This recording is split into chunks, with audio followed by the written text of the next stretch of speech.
This video we're delving into the most recent iteration of the GTA 6 mapping project. Our focus centers on a comprehensive analysis of the map's latest updates, incorporating newly unveiled areas and event coordinates derived from leaked information. Additionally, we will explore fresh insights from the initial official trailer, including the revelation of an accessible plaza. A noteworthy aspect we'll be dissecting is the potential expansiveness of the map, hinted at by newfound highway evidence in the trailer. Furthermore, we'll examine a conceptual representation illustrating the potential magnitude of the GTA 6 map. The trailer also provides a glimpse of Starfish Island, a detail we'll thoroughly cover in today's session. Let's initiate our examination by diving into the GTA 6 mapping project. For those not aware, this stands as the most extensive and refined community-driven mapping endeavor, aiming to deduce the GTA 6 map with the utmost accuracy. This endeavor leverages evidence from leaks and the primary official trailer. In our previous map analysis, we scrutinized significant alterations in the Bordgorn and Grass Rivers areas, expanding the map to an impressive 18 by 8 kilometers. However, today's exploration will predominantly focus on alterations in the Vice City region. Rumors suggest that the GTA 6 map will encompass 3 major cities, with Vice City and Portgorn being the identified urban centers so far. Vice City, drawing inspiration from Miami, and Port Gilhorn, a fusion of Gulf cities in Florida. The speculated third city could possibly be modeled after Orlando or Tampa. Earlier rumors hinted at Yorktown being the third city, approximately aligning with Tampa's location. However, intriguingly, structures observed in leaked material from Portgorn were reminiscent of Panama City. Rockstar appears to amalgamate elements from distinct cities to craft a unique virtual landscape. Turning our attention specifically to Vice City, notable modifications are discernible in the Stockyard and Crosstown area. While these alterations may not be immediately apparent, a thorough comparison with the prior map iteration reveals notable changes in street layouts for improved connectivity. Building positions, including the relocation of the Jack of Hearts nightclub, featured in leaks and the trailer, signify significant shifts. Adjacent structures visible in the trailer's music video shoot scene have undergone subtle rearrangements. A noteworthy addition to the GTA 6 mapping project encompasses events gleaned from leaks, introducing a dynamic layer to our understanding of the evolving landscape. At present, we've pinpointed 4 events on the map, marked by light blue dots. These events include the missing persons poster at the liquor store, the big cat cage roof at Everyday Art Elephant, and the Everyday Art Sidewalk Creep, all clustered around the Crosstown SL Stockyard area. Meanwhile, there have been notable changes in the Vice River area, with some buildings rearranged and brought closer to the river. The overall shape of this area has also been altered, and a new marina building near the airport has been introduced, based on recent evidence. Another significant alteration concerns the incorporation of Ica and Belleville into Vice City. While their status remains speculative, with their names displayed in red, Ica is purportedly inspired by Allapattah, a neighborhood in Miami-Dade, while Belleville draws parallels with Brownsville. Formerly perceived as small towns on the outskirts of Vice City, they're now considered part of the Vicedale neighborhoods, following fresh evidence. This reclassification potentially places scenes like the police officer pursuing the overweight individual in the Belleville neighborhood. Furthermore, a notable discovery linked to Tommy Vercetti's mansion has surfaced. Star Island's inclusion in the game has been confirmed, evidenced by its appearance behind the Rockstar Games title, and in a scene featuring a bikini-clad woman. This revelation solidifies its status as a game location, with strong ties to the original Starfish Island from GTA Vice City, where Vercetti's estate was situated. The prospect of encountering the mansion in-game, whether as an accessible structure or an abandoned relic, remains uncertain but tantalizing. The mention of Star Island remains speculative, as indicated by its red font, leaving the possibility open for it to be renamed Starfish Island or something else. These developments encapsulate the latest updates to the GTA 6 mapping project. Additionally, let's delve into a Reddit post that has garnered attention. I'm still very intrigued by the prospect. This is a full accessible plaza. The full access plaza featured in the trailer has piqued my curiosity. This snapshot is captured during a scene where Jason and Lucia evade the police momentarily. Positioned on the right side of the frame is a sign, presumably denoting a mall within the game. Notably, several brand names, including Kowalski, Callis, Scala, and Alpha, are visible on this sign. Furthermore, a portion of the mall's name briefly appears, starting with Ever. Could it be Evergreen Plaza or another variation? The answer remains elusive, and we'll have to await further developments to unravel this mystery. I can pretty much bet on it that this shit will indeed be fully accessible. Most of the signs on that structure look to be clothing and accessory shops, which would easily mean it's accessible to us. I'm really hoping the mall makes a return in this one and will serve kind of as a player hub when online drops. Oh, that would be good. Maybe a spot where you can't attack. Could meet people to join up for races, heists, etc. That would be pretty neat. Now let's shift our focus to some additional findings that might provide evidence for the existence of the third major city in GTA 6. Furthermore, we'll explore why the actual map size of GTA 6 could potentially surpass the estimations derived from the mapping project. Possible map length. Since we don't know what's in the northern part of the map, and we're not sure if it ends where the current mapping project suggests, I thought the map could look something like this. I get that a map like this might be 4 times bigger than GTA 5, so it could be a lot, but we can't be sure about Rockstar's plans. I also think so, because on the east coast of the current map, we have Vice City's predicted beach areas going almost to the very top. Kind of feels like the map shouldn't just end there. And if Port Gellhorn is based on Fort Myers, then maybe Tampa and Orlando could be there too. But with the current borders, there's not enough space even for a small town. Also, shaped like this, the map would resemble actual Florida more. What do you think? Now, here's something to ponder. If the map indeed resembles this depiction, it would be quite astonishing. It's intriguing how the leaks have remained silent about the northern portion of the map. I'm curious to hear your thoughts in the comments. How far north do you speculate the map extends? Do you reckon it's just slightly beyond what's revealed in the mapping project? Or could there be a substantial unseen territory? Shifting gears, let's delve into a significant discovery.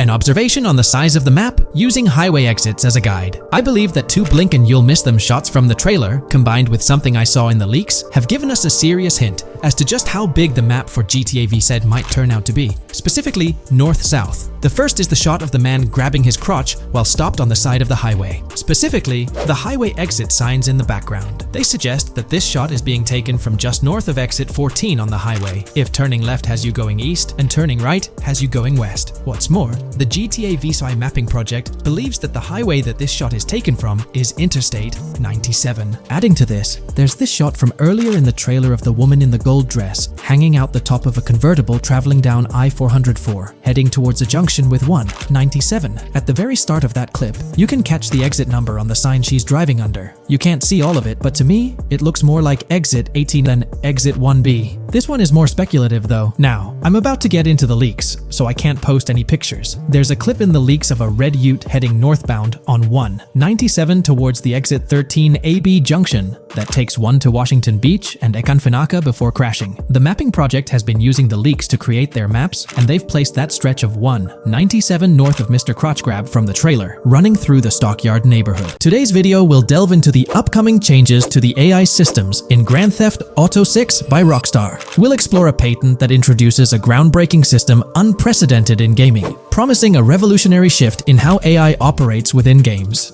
Additionally, we'll delve into other intricacies concerning AI and non-playable characters in GTA 6, including insights from a job listing at Rockstar's new LA studio, shedding light on NPC dialogue. We'll also examine NPC behaviors in response to their environment and their integration with social media, enhancing immersion and complexity in player interactions. Let's kick off with Rockstar's innovative AI system set to debut in Grand Theft Auto 6. Described by Rockstar as the most significant and immersive evolution of the series, the emphasis on immersion is evident in their patent filings. We'll focus on one particularly intriguing patent, unveiling a new system poised to revolutionize AI in gaming. Considering Rockstar's commitment to delivering the most immersive experience yet, it's evident that NPCs and AI will play pivotal roles. This patent specifically pertains to animations in GTA 6, aptly named System and Method for Virtual Character Locomotion. Back in 2020, Rockstar Games unveiled an innovative system that will debut in GTA 6. Now, the details might sound a bit complex, but essentially, this patent outlines a fresh approach to animating characters and imbuing them with dynamic intelligence. These characters will now possess a kind of virtual brain, allowing them to react to their environment, other NPCs, weather, and even their mood, influencing their animations on the fly.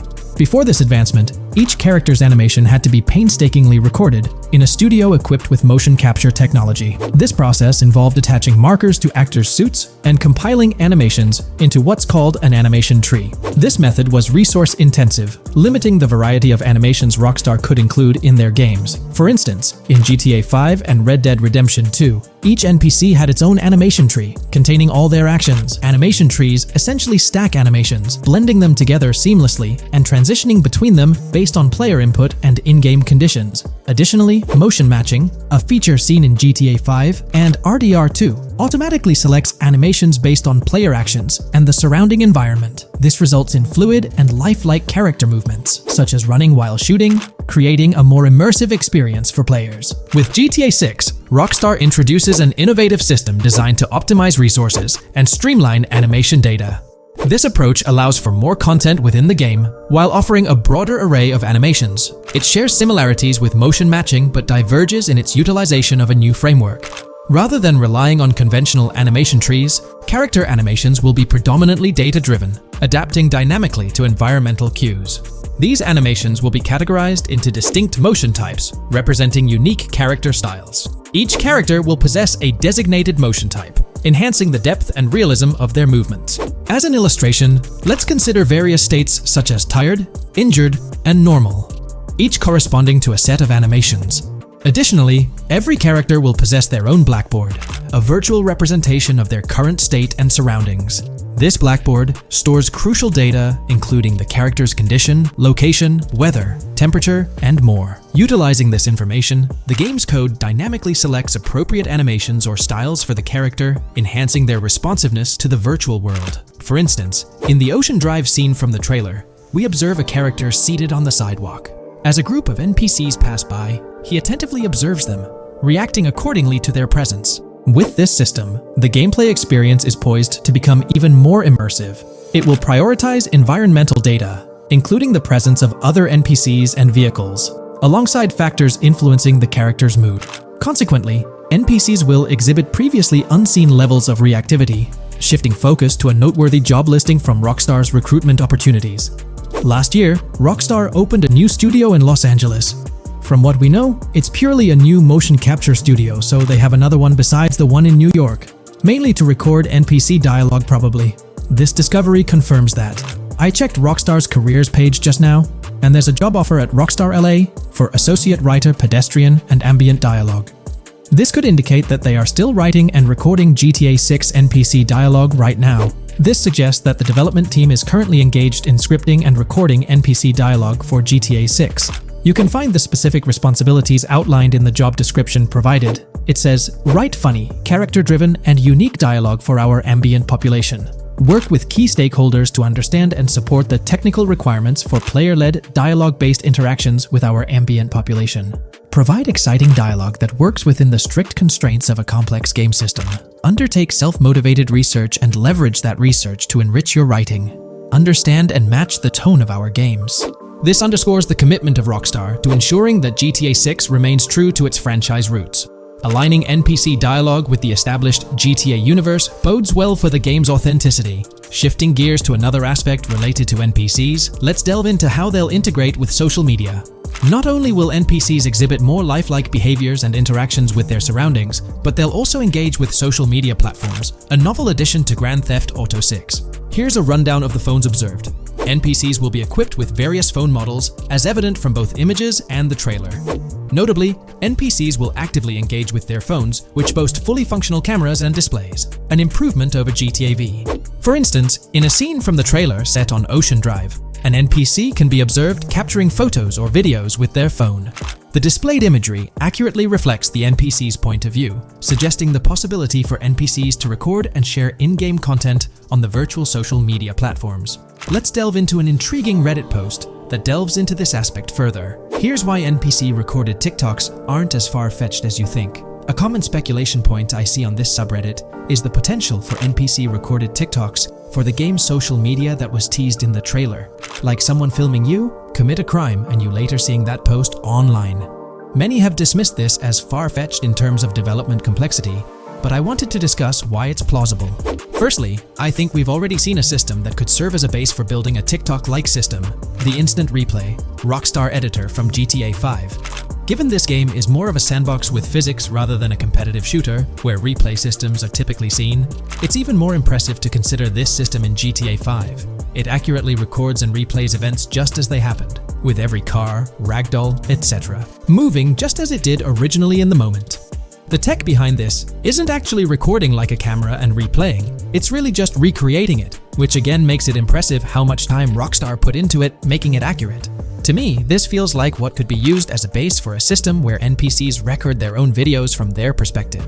This next thing is something I could have sworn I remember hearing long ago, but can't seem to find, and was hoping someone on here remembers too. Back before GTA 5's launch, there were details revealed through various interviews, magazines, etc., and I remember hearing or reading something about being able to watch your own crimes on Weasel News on the TV. This obviously didn't end up in the game, but there is a slight remnant of it in GTA Online. Am I the only one who remembers this being mentioned for single player though? Maybe my mind is playing tricks on me. Anyways, this last point is actually from the trailer, at the 0:33 mark. In this scene, we see a lot of NPCs hanging out on a busy street, and one NPC in particular recording on his phone. As we know, Rockstar's trailers are always all in engine, no CGI cinematics, so I think it's worth noting that it looks as if his screen is accurately showing what he's looking at. My screenshot is zoomed in, but if you got Hatmark on the trailer, you can see it matches up to what he's looking up at. Could this be a hint towards said system, or just a nice detail? Rockstar has a reputation for delivering what they showcase in their trailers, often exceeding expectations. Their dedication to enhancing NPC interactions in GTA 6 underscores their commitment to creating a vibrant and authentic game world. I'm curious to hear your thoughts on these developments. Feel free to share your opinions in the comments below. GTA 6 has been announced, and it's caused a whole bunch of rumors to swirl around. We've got a list of stuff that's actually confirmed for the game, so let's dive in. Now, the game isn't coming out anytime soon. Rockstar Games is still working hard on it, but thanks to some leaks, we've got some inside info on what to expect. We're talking vehicles, game physics, and the main characters, Lucia and Jason. Plus, we've got details on the map, the huge open world, activities, and all the weapons you can play with. There's also a bunch of cool stuff going on with NPC AI, RPG elements, and some new gameplay features. People are pretty hyped about all this, and they're chatting up a storm about what GTA 6 is going to be like. Now let's check out the vehicles in the game. The GTA forums did a solid job gathering this info, so shout out to them. So we've got confirmed vehicles like the Ballista Compact, Ocelot Locust, and something that looks like a 90s Buick Skylark. By the way, I'm holding a monthly giveaway for a PlayStation 5. You just need to subscribe and you're entered. Now, back to the video. There are a bunch of other cars too, without official names, like a 90s Chevy Caprice, a 2016 present Chevy Malibu, a Chevy Sonic, and a 2018 to 2022 Honda Accord. Rockstar usually gives these cars funny names. Other rides include the Albany Primo, Benefactor Shafter LWB, something that's like a mix of Ford Explorer and Tahoe from the 90s or 2000s, a 2018 present Toyota RAV4, with Lexus NX vibes and a Mercedes grille, the Pegassi Tauros, a 1980s Jeep CJA Scrambler, a 5th Gen F150, a G20 conversion van, a Brute Camper, a Vapid Speedo, HY Mixer, Metro Mover, D-Class Sheriff SUV, Mobatsu Sanchez Livery, Nagasaki Street Blazer, a 1970s Ford Ranchero, a 1971 Buick Estate, an Albany Emperor, D-Class Turbo Sabre, Yoga Classic, the Contender, and Sadler. And don't forget the Slam Van Pickup, Bobcat XL, an updated Regina Alpha, Gauntlet Classic, Moonbeam Helion, Boxville Go Postal, an unknown Albany car that's based on a 1959-60 Cadillac, a Rebel, some Asian sedan, Ferrari or Feroci, Baller, Novak, Buffalo STX, Alpha and Feudo, a Benson NF 890, Buffalo with no sports bumper, and the Stanier and Landstalker. With all these vehicles, GTA 6 is going to be quite the ride. Now let's talk about some gameplay clips making the rounds on social media. They give us a sneak peek at missions and what Rockstar is up to. One clip shows Lucia, our main character, trying to rob a place called Hank's Waffles, a diner. In this early test, the non-player characters look kinda generic and are jokingly called dummies in the game. The NPCs react to Lucia's aggressive moves, and their animations show they're pretty freaked out, kind of like what we saw in Red Dead Redemption 2. During the robbery, Lucia can aim her gun at a hostage, giving you the choice to rob or have a face-off. Taking a hostage adds some spice to the crime. Jason, the other protagonist, is there too, and you can interact with both characters during the heist. Jason pushes Lucia to hurry up and make a clean getaway, hinting at a Bonnie and Clyde style partnership, which lines up with earlier leaks about the game's story. People are even saying that Lucia and Jason look like Eva Mendes and Ryan Gosling from the Place Beyond the Pines movie, but we're not sure if the game's story will follow a similar path. Lucia and Jason look like they're in their late 20s. You can switch between them in the game using the controller's D-pad. When the cops show up, Lucia can threaten another hostage, and it leads to a face-off with the police outside. The outdoor area area looks like it's inspired by northern Florida with all the greenery. While trying to escape, Lucia and Jason rack up 2 wanted stars. But instead of a shootout, they skillfully maneuver through parked cars and hijack a police cruiser. You can tell it's an early part of the game from the tutorial-like prompts, including one about the police getting smarter and remembering cars involved in crimes. The clip ends with Lucia driving off in the stolen police car, and Jason assures her they can shake the cops. But their getaway ends with an accidental crash at an old car wash. In the next mission, Jason and Lucia hit up a strip club called Jack of Hearts and run into Dre, who's chatting with another lady. Dre talks about his music dreams and hints at someone named Boopy. During this chat, we get messages from 2 new contacts, Billy and RB Shaw, through a WhatsApp parody. The early footage shows a minimap that looks like the one in GTA 5, with icons that probably stand for missions from characters labeled WM and YJ. As they head up to the VIP second floor, Dre has a run-in with DJ Tip, who's upset about waiting for drinks. Dre steps in, but it's clear that Tip isn't the most popular guy. Dre moves on, and that's where the clip ends. Just remember, this is early development footage, and things might change as the game gets closer to release. Another leak spills the beans on more than 500 world events, encounters, and Easter eggs you'll come across while playing. There's too much to cover, but I'll mention a few interesting ones. You'll find stuff like missing tourists, yard sales with new clothes, an event that's a bit like the insurance fraud thing in Saints Row, a voice in the storm drain that might remind you of Pennywise, a Bonnie and Clyde mystery that spans different places, and a workout challenge that suggests fitness activities are back. Players can also stumble upon an island camp, DUI tests, UFO sightings, an animal house, a swamp safari, and even the possibility of playing some crazy golf. There's a hint that the basketball court might be back too. Events like fishing, Satanist houses, backyard wrestling rings, and mansions with big cats offer a bunch of different experiences in the game world. Now, let's talk about the main locations in Grand Theft Auto 6. Ambrosia has Ambrosia Farms and the Tarmac. Bayside Copperhead, the Everglades or Grass Rivers, Fairyland and Fairyland Forest offer different environments. The Keys region includes places like East Key, Low Key, and spots like a garage, gas station, and liquor store. Lake Okeechobee has a motel, prison, and racetrack, while Little Haiti, North Beach, and North Miami come with places like gas stations, hideouts, and liquor stores. Port Gellhorn offers a variety of spots to explore, like an abandoned building,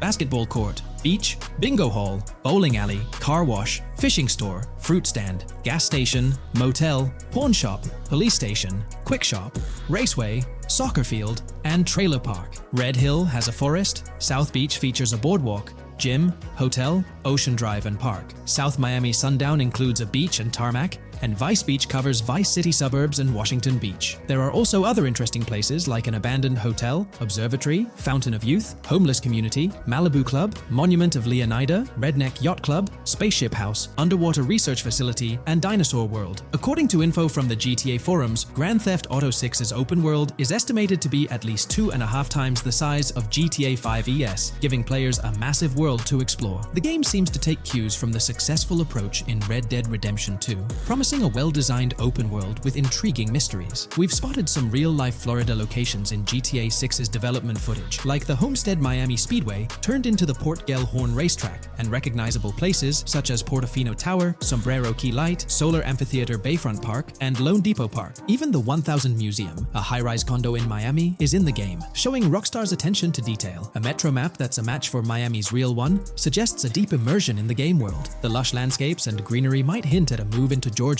but that's just speculation until we get official word. Details like the Vice City Neighborhood Police Department resembling the Miami Beach Police Department show Rockstar's creativity and world design. As always, we're waiting for official announcements to see how all these elements come together in the final game. Until then, the mystery of Grand Theft Auto 6 keeps fans excited. There's a recent leak suggesting that Alexandra Christina Echevarri could be the voice behind Lucia in Grand Theft Auto 6. Her voice from a demo reel seems to match up with Lucia's leaked dialogue. We've covered a ton of info about Grand Theft Auto 6, from gameplay details to new features. It's important to remember that the game might still be a couple of years away from release, so we'll have to be patient. Now, let's dig into some interesting findings from the leaked clips. We see Jason and his pals hanging out by an in-ground pool in a lower-income neighborhood, cracking jokes about a parody of social media called Life Invader. It's all about brain downloading and poking fun at Jay Norris's demise. Classic Grand Theft Auto humor. The leaked clips also give us a peek into early police AI testing, showing NPCs using cover better during gunfights. In one scene, Jason robs a diner worker with an assault rifle, and we see some dialogue options that look like they're from Red Dead Redemption 2, but they might just be placeholders. Jason's new ability to go prone is a fresh addition to the franchise, and a scene in a thrift or antique shop hints at the option for robbery, maybe even a place to sell stolen items, which adds depth to the gameplay. There are animation tests for Lucia and Jason, doing stuff like jogging, stopping, and ducking to avoid gunfire. Rockstar's developers also tested vehicle crashing physics, with a car driving over an overpass. Highway signs mention North Beaches and Lake Leonida on Interstate 97, with the current exit leading to Washington Beach. In another scene, Jason stumbles upon a shipping container full of cash and a motorbike. Various development clips show changes to the inside of a vehicle, suggesting new vehicle designs or customization options for players. Throughout the clips, there are various interactions with NPCs in the open world, like characters taking selfies, which makes the game's world feel more immersive. Another mechanic borrowed from Red Dead Redemption 2 is the ability for characters to pick up and carry bodies, adding depth to the gameplay. We also see other influences from Red Dead Redemption 2 in different aspects of the game. The weapon wheel system is similar to Red Dead Redemption 2 with limited weapons and items you can carry. Lucia has a loot bag that might be used for robberies or stealing stuff from different places. The inventory system lets players hang on to health kits and other items for temporary buffs, and Jason can pick up and drop weapons from his inventory. In one scene, Jason enters a gang member's territory and takes cover behind a truck, and we see unique animations for characters reacting to getting shot. There's a mention of a jetpack that was previously leaked by Tom Henderson, and it's inside the Jack of Hearts Club. The game includes parody logos for social media like Snapchat, Instagram, and Life Invader. Characters have different hairstyles, and there are realistic details, like Lucia's bra showing under her shirt, which adds to the game's realism. A new feature is the ability for players and NPCs to hold their guns sideways, which changes things up in combat. We also see Jason doing some fancy rifle tricks in the air, and another character in a parking lot shoots at him while holding his pistol sideways. The clips mention animations like Overdose, which hints at unique actions or events in the game. There are hints of horses and horse riding mechanics, likely inspired by Red Dead Redemption 2.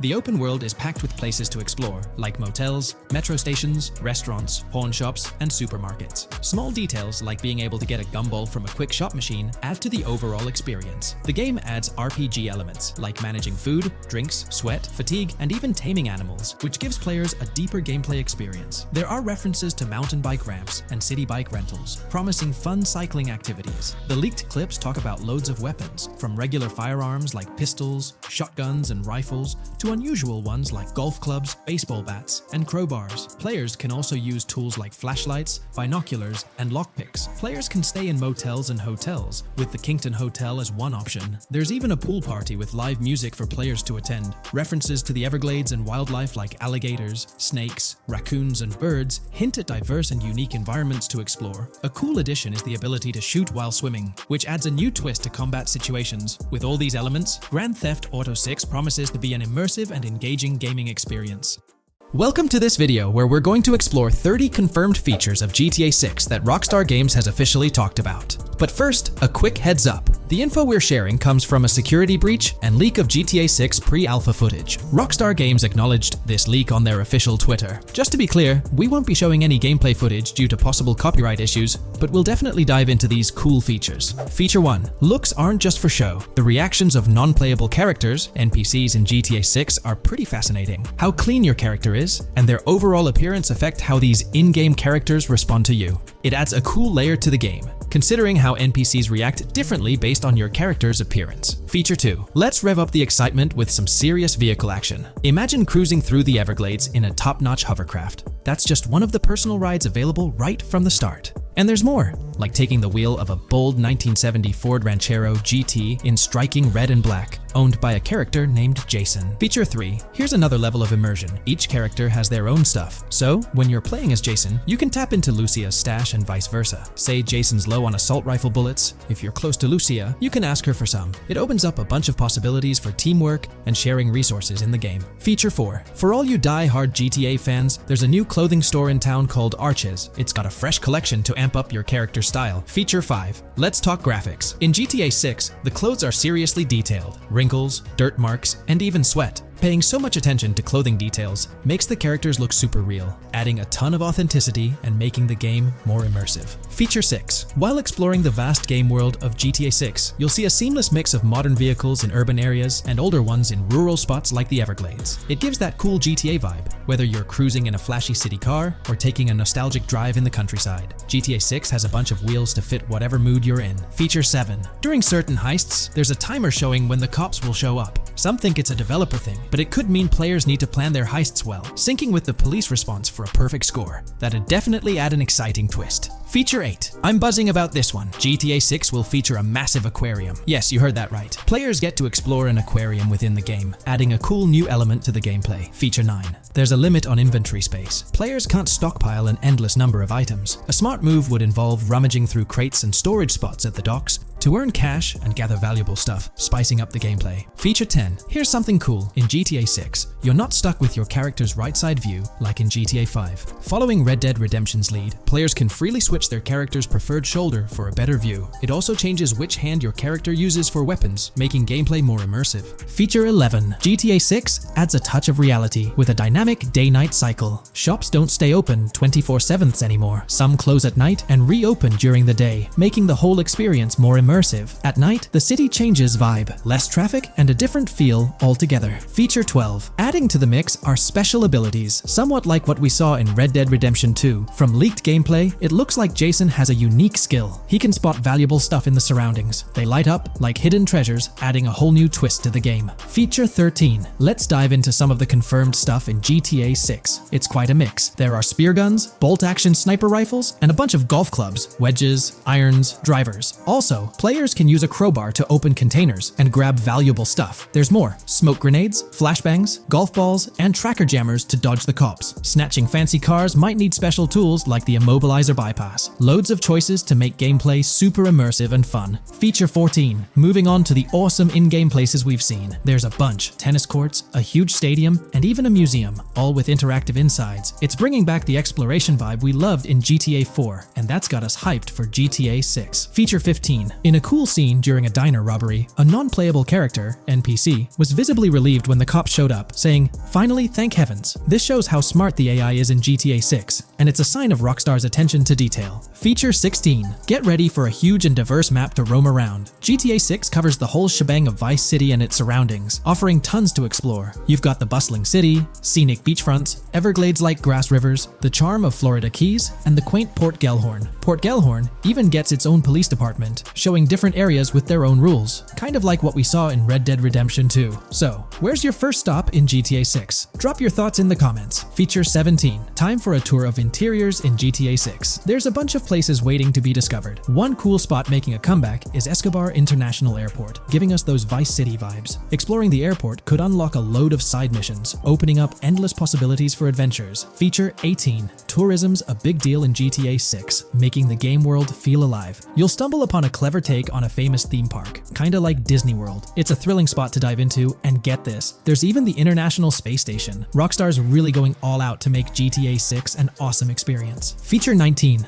The characters you'll meet in GTA 6 have had some major upgrades. They come in all shapes and sizes, some towering and impressive, others more on the average or smaller side. This variety really brings the in-game city to life, making it feel more realistic. Rockstar's definitely set a high standard in gaming with this, and I can't wait to dive into this amazing world they've created. Feature 20 new gameplay features are here, and one that stands out is using assault rifles while inside a vehicle. It's going to shake up how players handle combat. Feature 21 money in GTA 6 works differently. You don't just magically get more cash in your bank account after robbing a store. Instead, you physically grab the cash from the store counter using a button. It makes the whole experience more real and interactive. Feature 22. Now this is wild. The vehicle customization options in GTA 6 are something else. When you get into a vehicle, hit the left D-pad for the vehicle options menu. You can tweak the seat, fix the steering wheel, and even jazz up the interior. There's talk that this might be limited to developers, but I'm hoping it's for everyone in the final game. Feature 23. There's a ton more to do in GTA 6. The game amps up interaction by letting you handle money, USB drives, weapons, food, and different clothes, giving you more control over the world. Feature 24 hats off to hat customization. In GTA 6, you can style your hat in different ways. clothes, showing off your fashion taste. It might seem small, but it makes your character really stand out. Feature 25. Here's a neat twist. When you're on the run and hijack a ride, your criminal description changes a bit, leaving out specific car details. This tricks witnesses and stops them from telling the cops about your getaway car. Smart move to stay hidden and adds a tactical side to the game.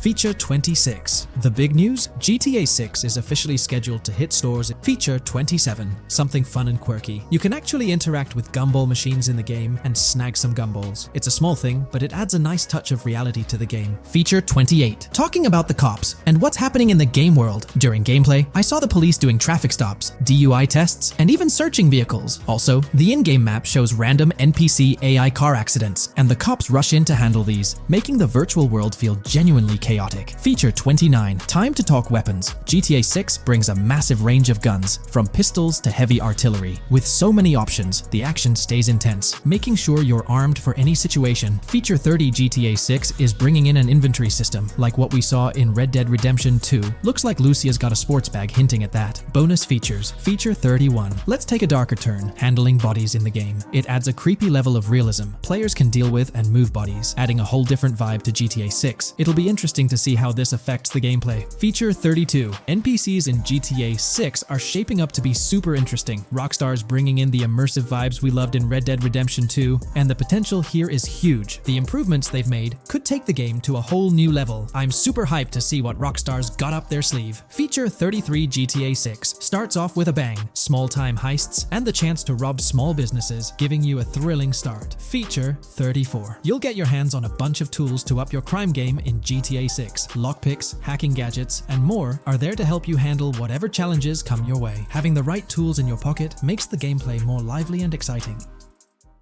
In today's GTA 6 video, we're discussing how much money Rockstar Games has made from the first trailer released back in December. We'll also cover Rockstar's plans for the next trailer and their potential strategies for cross-promoting GTA 6. There's a lot to talk about, so let's get into Rockstar's promotion tactics for GTA 6 and when we might see a second trailer. First off, the timing of the next GTA 6 trailer is closely tied to GTA Online's upcoming update. Whether it's just a coincidence or a smart marketing move, this is a strategy Rockstar has used before. For example, they released GTA Online's Winter-December DLC a week after the first GTA 6 trailer. This timing helped make it the most viewed GTA Online trailer ever, even beating out the reveal trailer for Red Dead Redemption 2.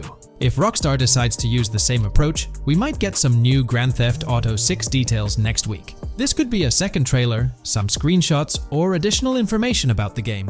The timing would line up perfectly with the next big GTA Online update, set to drop on Tuesday, June 25th. This is confirmed because the GTA Plus event period ends the day before. By releasing new GTA 6 content a week before the update, Rockstar could generate more interest in the upcoming DLC. If for some reason we don't get a new trailer or details from Rockstar, I think they might drop more hints in this summer's GTA Online update, just like they did last summer. You might remember a specific t-shirt from that update, which actually hinted at the exact trailer date and time.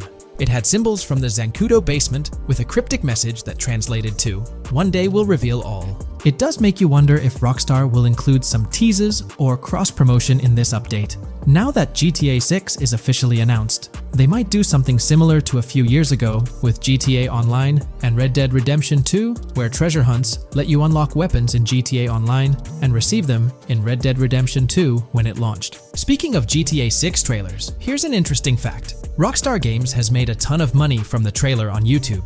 We've talked about this in the last couple of videos, how it leaked because someone accessed a YouTube admin panel, but you can actually use public data and analytics to see how much money Rockstar has made from that trailer. It has almost 195 million views, closing in on 200 million, which is absolutely insane.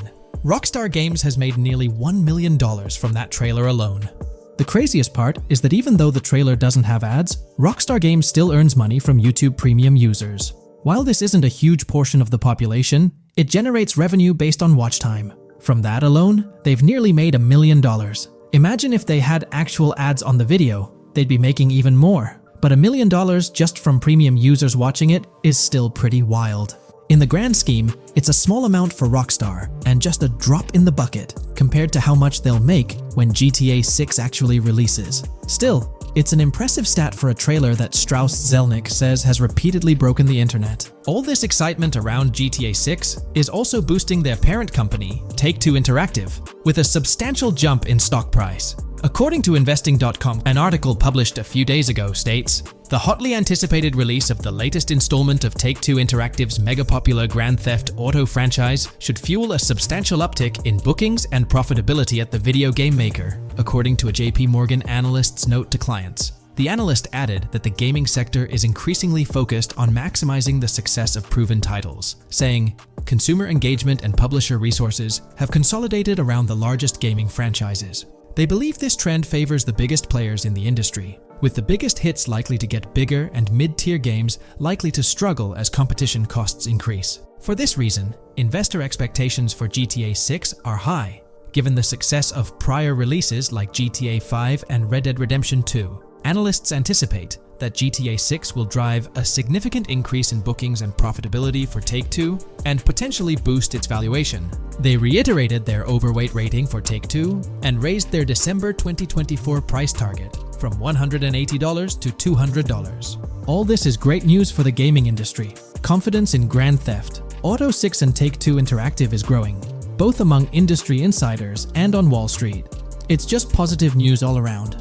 On another note, I initially thought GTA 6 would dominate the scene in 2025, causing other developers and publishers to steer clear, but that's not the case. Recently, at the Xbox Games Showcase, several amazing titles were announced, some set for 2024 like Call of Duty Black Ops 6 and Assassin's Creed Shadows. Interestingly, many other titles are now slated for 2025, meaning they'll be directly competing with GTA 6. Let's go over some of those anticipated titles. We've got some major hits like Doom, The Dark Ages, Death Stranding 2, Monster Hunter Wilds, Little Nightmares 3, Fable, Judas, the new Switch 2, and its launch games, Expedition 33, Ghost of Tsushima 2, Civilization 7, Atom Falls, Spider-Man, Venom, and many more. And we haven't even seen Nintendo's lineup yet, which we'll find out at Nintendo Direct. There could also be surprise contenders like another Naughty Dog game. 2025 is shaping up to be an incredible year for gaming, possibly the best ever.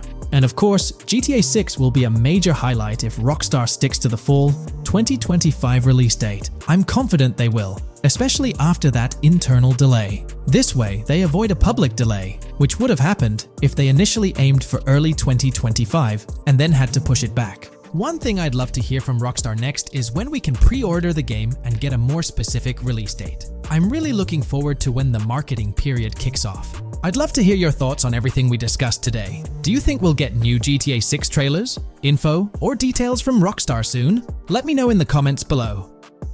There's been quite a buzz about Jason, one of the main leads in the highly anticipated Grand Theft Auto 6. People are spinning theories left, right, and center, suggesting he might be an undercover cop, an agent, an ex-cop, or even someone with a military background.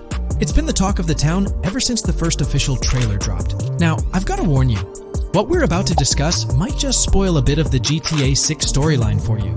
But hey, if you've been keeping tabs on the GTA 6 grapevine, chances are you've already heard murmurs about these theories.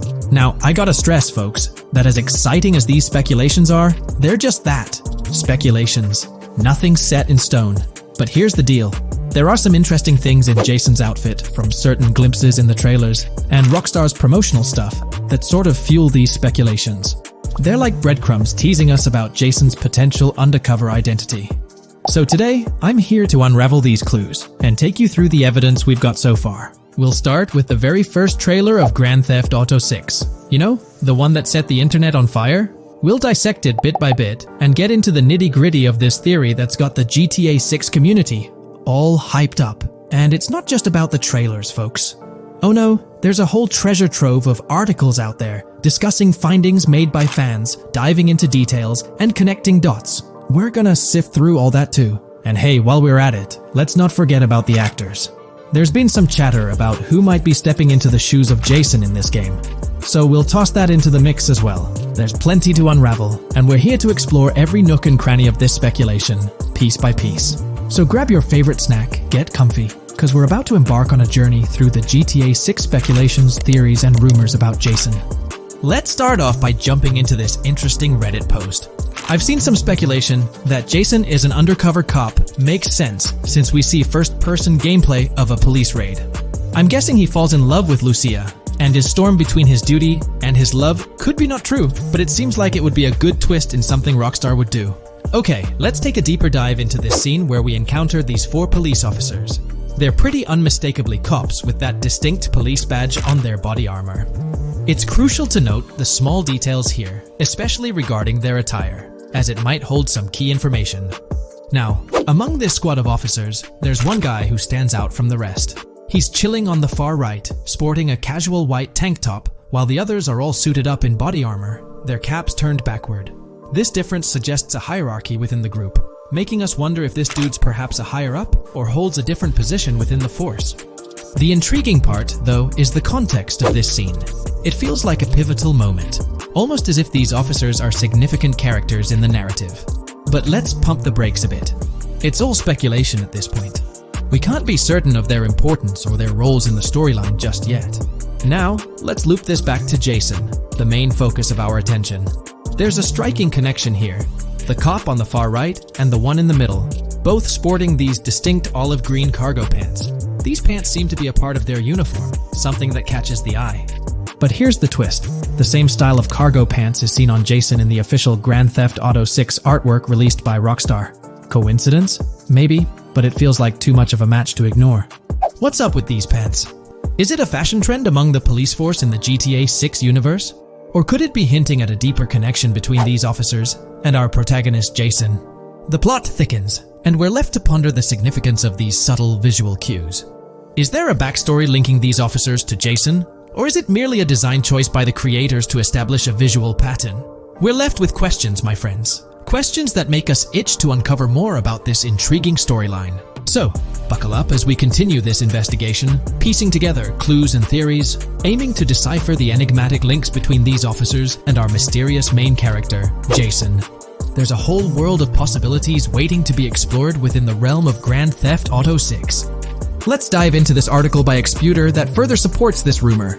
GTA 6 fans have been busy digging into the lore of both protagonists since the trailer dropped. It appears that users may already have found notable details about Jason. A slew of forums and posts have popped up with speculations with evidence that complies with prior findings. A post by the Redditor, Jack_Torrance80, on the GTA 6 subreddit solidifies the past rumors that clarified that Jason would start the game as a cop. The pants worn by the protagonist in the GTA 6 poster are a part of the official uniform of Miami-Dade Police. The green cargo pants are the same color used by the Miami-Dade Police SWAT team. Additionally, the inclusion of body cam footage in the trailer may also imply his past background as a cop. It is speculated that he was dismissed from the service during the events of the game, having to continue his life as a petty thief. In the side-by-side comparison, you'll notice something intriguing. Those pants on the right in the image are an exact match to the ones worn by those police officers in the trailer clip. The detailing with those black bands and the gun holsters, it's all there. But here's where it gets interesting. Jason, in the official artwork, doesn't seem to have any of those gun holsters. It's as if he decided to part ways with that gear when he left the police force, holding onto only those distinctive pants. Now, about that white tank top he's sporting in the artwork, it bears a striking resemblance to the one worn by the cop, positioned on the far right in that clip. It's these little connections that make you wonder if there's more to it than meets the eye. Could it be a deliberate choice by the creators to hint at Jason's past, subtly linking him to the law enforcement world? Or is it just a coincidence? In the comments of the Reddit post, a user says, he is probably a dismissed cop or soldier, got too desperate and started to do petty crimes.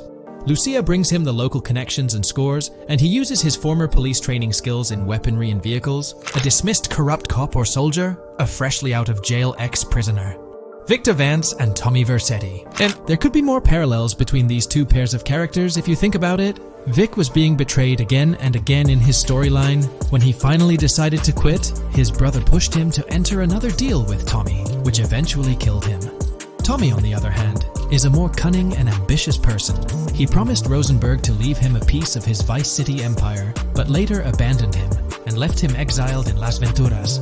These observations really bring up some compelling comparisons. especially when looking at Tommy Vercetti and Victor Vance from previous GTA installments. There's a chance we might see echoes of similar themes or storylines reflected in GTA 6, which lines up nicely with what Rockstar teased in the trailer. Let's zero in on Jason's haircut.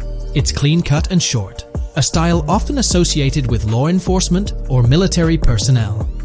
That detail might not be just a coincidence. It could be a deliberate choice by the creators to hint at Jason's past as an ex-cop or someone with a military background. It adds an extra layer of depth to his character, don't you think? I'm genuinely interested in hearing your take on this theory. There is a lot of evidence supporting this theory, and it might be a major deal as we might be working with the police possibly in GTA 6. That would be a completely new gameplay element in the GTA series, so we have a lot to look forward to. Tell me, what are your thoughts and opinions about Jason's potential background, whether he's linked to law enforcement or not, as it could shed more light on this intriguing speculation. So, please share your thoughts in the comments section below, and let's keep this discussion rolling. If you haven't been following the latest news on GTA 6 over the past year, you might be surprised by how much information has emerged. Here's a comprehensive update on everything we currently know about GTA 6. We have details about a wide array of items and tools featured in GTA 6. These include the auto dialer, binoculars, immobilizer bypass, cutoff tool, painkillers, pool cue, trauma kits, golf driver, food and drink, golf putter, USB drive, golf iron, crowbar, golf wedge, torch, jammer, duffel bag for looting, cigarettes, and a loot backpack. Let's discuss the game engine. Developers have made significant enhancements to the Euphoria physics engine, improving ragdoll physics and overall game mechanics compared to GTA 5. Now let's discuss the multiplayer aspect.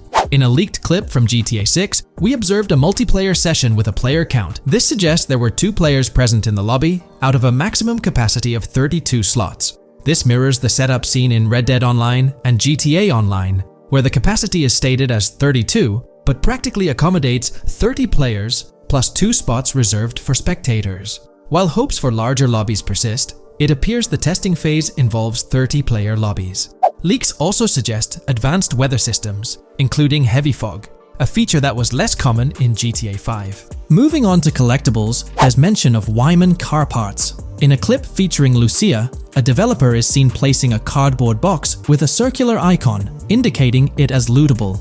Debug text on this box identifies it as collectibles car parts, and Wyman car parts boxed generic used, suggesting players can collect car parts, possibly tied to a character named Wyman who shares a passion for classic cars with Jason. Regarding collectible hats, there's footage of Jason in an apartment where a developer interacts with a hat labeled as an ambient collectible hat. According to debug text, this hints at the inclusion of clothing items as ambient collectibles within the game. Additionally, a comprehensive list of all brands featured in the game is provided. While some brands may be integral to the story, many are included for realism and immersion. The list is displayed on screen for viewers to pause and inspect at their leisure. Similar to Red Dead Redemption 2, the weapon wheel in GTA 6 will be divided into 3 sections: weapons, equipment, and gear. Notably, players can dual-wield different weapons and access a quick item inventory displayed in the bottom left corner of the screen. While leaked recreations of the weapon wheels provide a glimpse, it's expected that the final version may evolve during the game's development. In a video snippet, an NPC is observed shooting at Jason, triggering a health tip to appear on the left side of the screen when Jason's health decreases. Additionally, the game will feature lighting and skybox systems, similar to those in Red Dead Redemption 2. Promising improvements such as volumetric clouds and better lighting effects. Speaking of criminal activities, noteworthy events include the Hank's Waffles heist, where Jason and Lucia pull off a daring robbery. Other clips suggest Jason possesses an ability to perceive through walls. Additionally, there are events focused on searching vehicle trunks, which may yield valuable items or nothing at all. Lastly, delivery and pickup warehouse events are mentioned for Port Gellhorn, though specific details are still unclear. When it comes to accessible buildings, GTA 6 offers a wide range, including the Malibu Club, a pawn shop, Jack of Hearts Club, supermarkets, bars, restaurants, apartments, and laundromats, all enriching the immersive experience. Players will also have the ability to command the other character during a robbery. In leaked footage, a prompt advises players to either check in with Jason or hold for more options, indicating the potential to issue commands to your partner during a heist. This feature aims to streamline gameplay, enabling effective control of both characters simultaneously. Unlocking doors and gates is also demonstrated, as shown in a video featuring Jason in the San Forsan area. Debug text indicates locked door panels, suggesting the necessity to unlock specific entry points. In addition, a new police system called Time Until Cops Dispatch has been implemented. Now, when you commit a crime, the police won't immediately arrive. Instead, you'll have a brief window to evade capture before law enforcement begins to converge on your location. Security cameras play a role in surveillance, but their function differs from GTA Online. Instead of instant detection, there's a detection meter similar to games like Payday 2 or 3. As the meter fills up, you must break line of sight within a certain time frame to avoid detection. Players also have the ability to restrain NPCs using zip ties, as seen in leaked footage. This feature enhances the realism of robberies, offering greater control over the situation. Additionally, players can loot vehicles, as briefly shown in the Hank's Waffles video. A button prompt to examine SUV suggests the ability to inspect random vehicles and potentially steal valuables from them. A while back, a significant leak revealed a plethora of potential world encounters, random events that occur as you navigate the game world. I've displayed these on your screen, and while I won't go through each one, you'll notice they're quite fascinating. From parking disputes to donut burnouts, protests, and even someone getting a concussion, these events add depth and realism to the world of Vice City. It's exciting to imagine strolling through such a dynamic environment where something is always happening. Take a moment to review them if you like. They're quite impressive. Moving forward, the community has endeavored to construct a map of GTA 6 based on coordinates and locations gleaned from leaks. This preliminary map outlines Vice City situated at the bottom right. The top section of the map remains somewhat enigmatic for now. Nonetheless, this initial map looks incredibly promising, and the excitement for exploring its intricacies is palpable. For the setting, we know about 3 different gangs in Vice City: San Forsan, a Haitian gang, the Guardia Brothers, and the far-right militia. These details create an exciting anticipation for what to expect in GTA 6. Now, let's delve into the variety of confirmed wildlife in the game. Players can expect encounters with snakes, seagulls, skunks, raccoons, alligators, wading birds, squirrels, southern leopard frogs, crayfish, lizards, skunk apes, pigeons, opossums, and even whales. While these are the animals confirmed so far, we anticipate discovering more upon the game's release. These are the species we're aware of at present. Fences in GTA 6 are not just physical barriers to jump over or drive through. They are individuals involved in illegal transactions within the game. Acting as middlemen, these characters buy illegal items from players to resell them to others. Now, let's explore the AI witness system and police recognition feature, which are notably significant. In the Hank's Waffles robbery video, beneath the wanted level stars, there's a mention of full description, suggesting that witnesses can provide detailed information about you. This implies that once identified, the police will recognize you. When Lucia enters a police vehicle, there's initially no vehicle description, but this quickly changes to a full vehicle description. This indicates that law enforcement will possess detailed information about your vehicle. Moreover, the text warns that any vehicle seen entering will be noted by the authorities. This suggests that even after losing a wanted level, if spotted again in the same vehicle, the police will pursue and apprehend you. During the robbery scene, Jason attempts to prevent customers with yellow icons above their heads from calling the cops or fleeing. Additionally, a female NPC inside the diner exhibits similar behavior, with her icon flickering as Lucia leaves, turning red when surrounded by cops, and then fleeing upon spotting Lucia. These advanced NPC systems indicate a more sophisticated interaction model.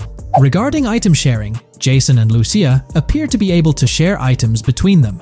For instance, in one clip, Jason steals items from containers, keeping some for himself while sharing others. Regarding sound design, it's no surprise that GTA 6 will feature more realistic soundscapes. Weapon sounds are crisper and more authentic, with increased volume for a more immersive experience. The impact of bodies hitting the floor will have a deeper thud, creating a more visceral effect. Police sirens will reverberate off buildings and environmental elements more realistically, while the sound of items will vary depending on the surroundings. For instance, if you're in a shipping container, sounds will echo more, adding depth to the auditory experience. Overall, these sound enhancements aim to emulate real-life scenarios more accurately, contributing to the game's realism. Moving on, we have an extensive list of every confirmed vehicle slated to appear in GTA 6, sourced from both the game files and leaks. I covered these in detail in a previous video, so I won't repeat them here. However, I've provided them on your screen for your reference. If you're interested in exploring the full list yourself, you can find them on page 30 of the document. The game features improved vehicle damage and handling, as seen in clips where crashes result in realistic effects, like splitting front fenders and bending car hoods. Furthermore, car interiors now include a functional GPS and waypoint system, enhancing immersion, especially in first-person driving. Players also have the option to enter a car from the passenger seat, adding a touch of realism to gameplay. These details highlight GTA 6's commitment to intricate design elements, evident in its meticulous attention to detail throughout the game. In addition, several new gameplay mechanics have been revealed. Players will now have the ability to walk while in cover, a long-awaited feature that introduces prone movement for the first time in GTA gameplay. Loot bags will allow for storing additional items, and players can now drop and pick up weapons. A new under fire animation has been introduced where characters cover their faces during combat, and players can opt to self-revive after sustaining heavy damage. Other significant mechanics include the ability to switch shoulders while aiming down sights, grappling during hand-to-hand combat, and the introduction of buddy communications and a buddy ping system. This system, likely shared between protagonists Jason and Lucia, remains intriguing, with its full functionality yet to be revealed. Additionally, a new cover mode has been introduced, altering the way shooting from car windows is executed. Characters will now fully lean out of windows, enabling full 360-degree shooting. Furthermore, a new ability system has been introduced, potentially exclusive to Jason, allowing for a form of wall perception. Whether Lucia will possess this ability remains uncertain. Players can also interact with a greater variety of objects and NPCs, engaging in actions such as carrying bodies, committing robberies, issuing threats, and conversing during criminal activities. Moreover, the ability to pick up additional items, such as beer bottles and cans, enhances the overall gameplay experience. Let's explore some of the exciting new gameplay systems. Firstly, there's the introduction of money laundering, hinted at during the Hank's Waffles robbery. An icon found near the car wash property featured a washing machine with a dollar sign, suggesting potential opportunities for money laundering.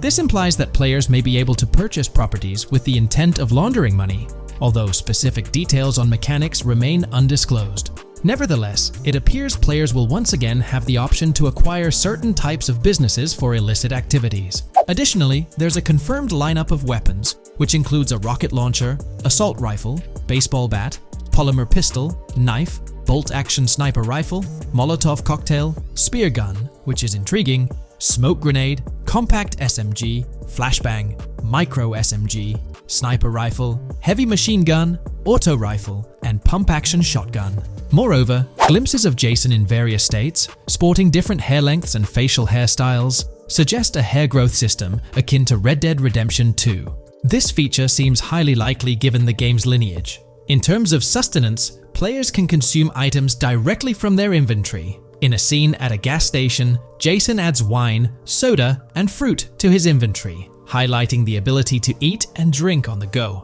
akin to mechanics seen in Red Dead and GTA Online. In GTA 6, you can expect to encounter raccoons rummaging through trash cans and stealing food bags. This is evidenced in the game files, which document 3 world events: raccoon climbing out of garbage, raccoon rummaging through trash, and raccoon stealing food. While there are numerous intricate details to explore, we've uncovered a multitude of confirmed locations spread across Vice City and its surrounding areas. Naturally, Vice City serves as the central hub, encompassing neighborhoods such as Edgewater, North Vice City, Rock Ridge, Little Haiti, Vice Beach, South Beach, Washington Beach, and Key Biscayne.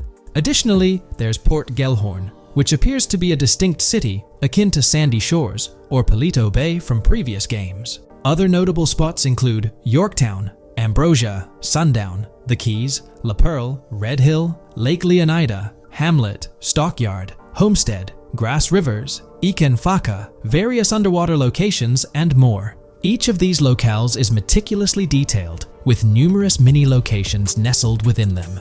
It's remarkable how much information we already have about the game's expansive geography.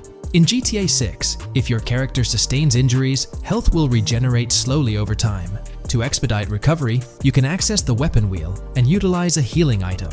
Unlike GTA 5, where health only regenerates up to 50% naturally and requires snacks for full recovery, GTA 6 appears to allow for natural regeneration to full health, albeit at a slower rate.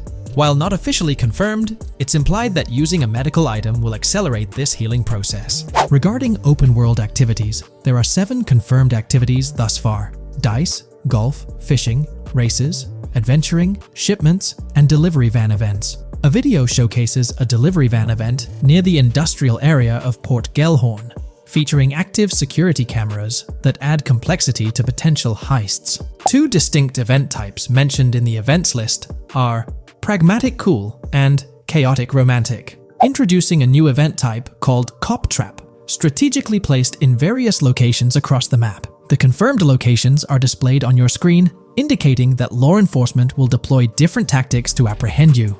Next, let's explore the array of new features spanning 2 full pages. Firstly, an enhanced AI system is showcased in a video, where enemy AI targets Lucia once she turns around. These adversaries demonstrate improved decision-making, adapting their shooting tactics dynamically based on the situation. Notably, they adjust their positioning relative to nearby objects, aiming to avoid frustrating head-glitching tactics. Additionally, they display more tactical behaviors, such as lowering their profile during reloads and employing lateral strafing while firing. NPC behavior has also undergone enhancements, with AI groups no longer wandering individually, but moving in clusters, reminiscent of the dynamics seen in Red Dead Redemption 2. This is evident in a video where Lucia encounters a group of tourists engaged in conversation as they pass by. This enriches pedestrian interactions beyond the independent roaming seen in GTA 5, now featuring diverse groups and even couples strolling together, enhancing the game's realism. A new gameplay feature allows players to surrender to the police during a robbery, introducing an intriguing dynamic with consequences yet to be fully revealed. Additionally, players can purchase gumballs from vending machines, potentially serving as a health boost, although specific effects remain speculative. Similar to GTA 5, your character's attire will accumulate dirt over time, adding a layer of realism. Hacking will also be a significant element, with Lucia seen carrying various hacking tools, though it's unclear if Jason will have access to these tools as well. Previous leaks suggested Lucia's role as the designated hacker, but further details will emerge in due course. Expect an enhanced car hijacking system in GTA 6. For example, the inclusion of an immobilizer bypass suggests that stealing luxury cars will be more challenging. Additionally, a tool called a Slim Jim will be used to unlock older vehicles, adding complexity to car theft. Moreover, events such as Steal Car in Progress and Steal Car Fail indicate potential complications during vehicle theft. Events like Carjacking Cat and Carjacking Advanced AI suggest further intricacies in vehicle-related activities. Finally, the document concludes with approximately 20 pages detailing locations found in leaks that correspond to real-world locales in Miami. This inclusion underscores the meticulous efforts put into crafting a rich and immersive game world. When we talk about the positive aspects of this partnership, it's essential to highlight the potential benefits that can emerge from Rockstar's newfound support for the modding community. One of the significant upsides is the acknowledgement of the brilliant and skilled developers behind the modding scene. For years, these developers have worked tirelessly to create unique and engaging experiences within the GTA universe.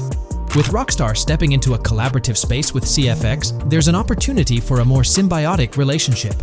The infusion of official support could mean more resources, tools, and encouragement for modders to continue pushing the boundaries of what's possible within the GTA ecosystem. This collaboration might lead to innovative gameplay features, improved server stability, and an overall better experience for both players and content creators. Moreover, the recognition from a gaming giant like Rockstar could open doors for these modders in the industry. It may pave the way for potential collaborations, official partnerships, or even job opportunities within the gaming development sphere. This, in turn, could elevate the modding community to a more prominent and respected position within the gaming landscape. However, it's crucial to approach these potential benefits with cautious optimism. While the partnership appears promising on the surface, The reality lies in how Rockstar manages the delicate balance between maintaining control over its intellectual property and allowing creative freedom for the modding community. The outcome will heavily depend on Rockstar's willingness to foster collaboration, rather than imposing strict regulations. As GTA 6 draws closer, the impact of this collaboration will become more apparent. Whether it becomes a model for future partnerships between game developers and modders, or encounters challenges that hinder its success remains to be seen. The dynamics between Rockstar and the modding community could shape the future landscape of custom servers, roleplay experiences, and the overall modding scene in the gaming world. Stay tuned as we continue to explore and analyze the evolving relationship between Rockstar and the modding community. On the positive side, there's a glimmer of hope that Rockstar's acknowledgement of mods enhancing the player experience could pave the way for more modding support in GTA 6. This shift in perspective might lead to a more collaborative environment, where modders can contribute to the game's richness without fear of stringent restrictions. With Rockstar officially and financially supporting FiveM, the CFX team gains more resources to elevate the GTA 6 server. This could mean a server even more impressive than the ones they currently run. The fact that FiveM is now a Rockstar Games product suggests a vested interest in its success, promising additional funding and manpower to ensure its flourishing. An intriguing prospect emerges concerning the accessibility of custom servers. Currently limited to PC players, there's speculation that GTA 6 might integrate dedicated servers within the game itself, eliminating the need for external programs like FiveM. If this unfolds, it opens the door for console players to join the custom server experience, broadening the player base and community. Moreover, Rockstar seems to be attuned to fan desires. Despite a larger audience watching RP compared to those actively playing it, Rockstar appears committed to making improvements. Their intent to let custom servers thrive suggests a more fan-centric approach, acknowledging and catering to the desires of the gaming community. However, there are potential pitfalls to consider. The most glaring concern is Rockstar's inclination to monetize these servers. While the specifics remain uncertain, it's almost certain that some form of monetization, be it through custom server shark cards or a pay-to-play system, will be implemented. This could introduce a paywall, affecting the accessibility and enjoyment of custom servers for certain players. As we navigate through this evolving landscape of Rockstar's partnership with FiveM, the delicate balance between fostering creativity and implementing monetization strategies will determine the ultimate impact on the gaming community. Stay tuned as we continue to unravel the complexities of this collaboration and its implications for GTA 6 and the modding community. Let's unpack this a bit more. The whole monetization story got its moment in the spotlight during an earnings report where Take-Two CEO Strauss Zelnick spilled the beans. He essentially said, "If folks are messing around with our intellectual property, why not make a buck or two?" It's a straightforward business move, really. Taking a page from the unprecedented success of GTA Online, it seems like Rockstar caught a glimpse of how these free servers could turn into a money-making machine. Now, the potential downside of this situation lies in the realm of competition. Rockstar's got its A-team working on the custom servers gig. That means anyone outside the Rockstar circle trying to whip up something akin to FiveM is practically painting a target on themselves for a cease and desist. Let's face it, Rockstar might have eyed this strategic move with FiveM from the get-go.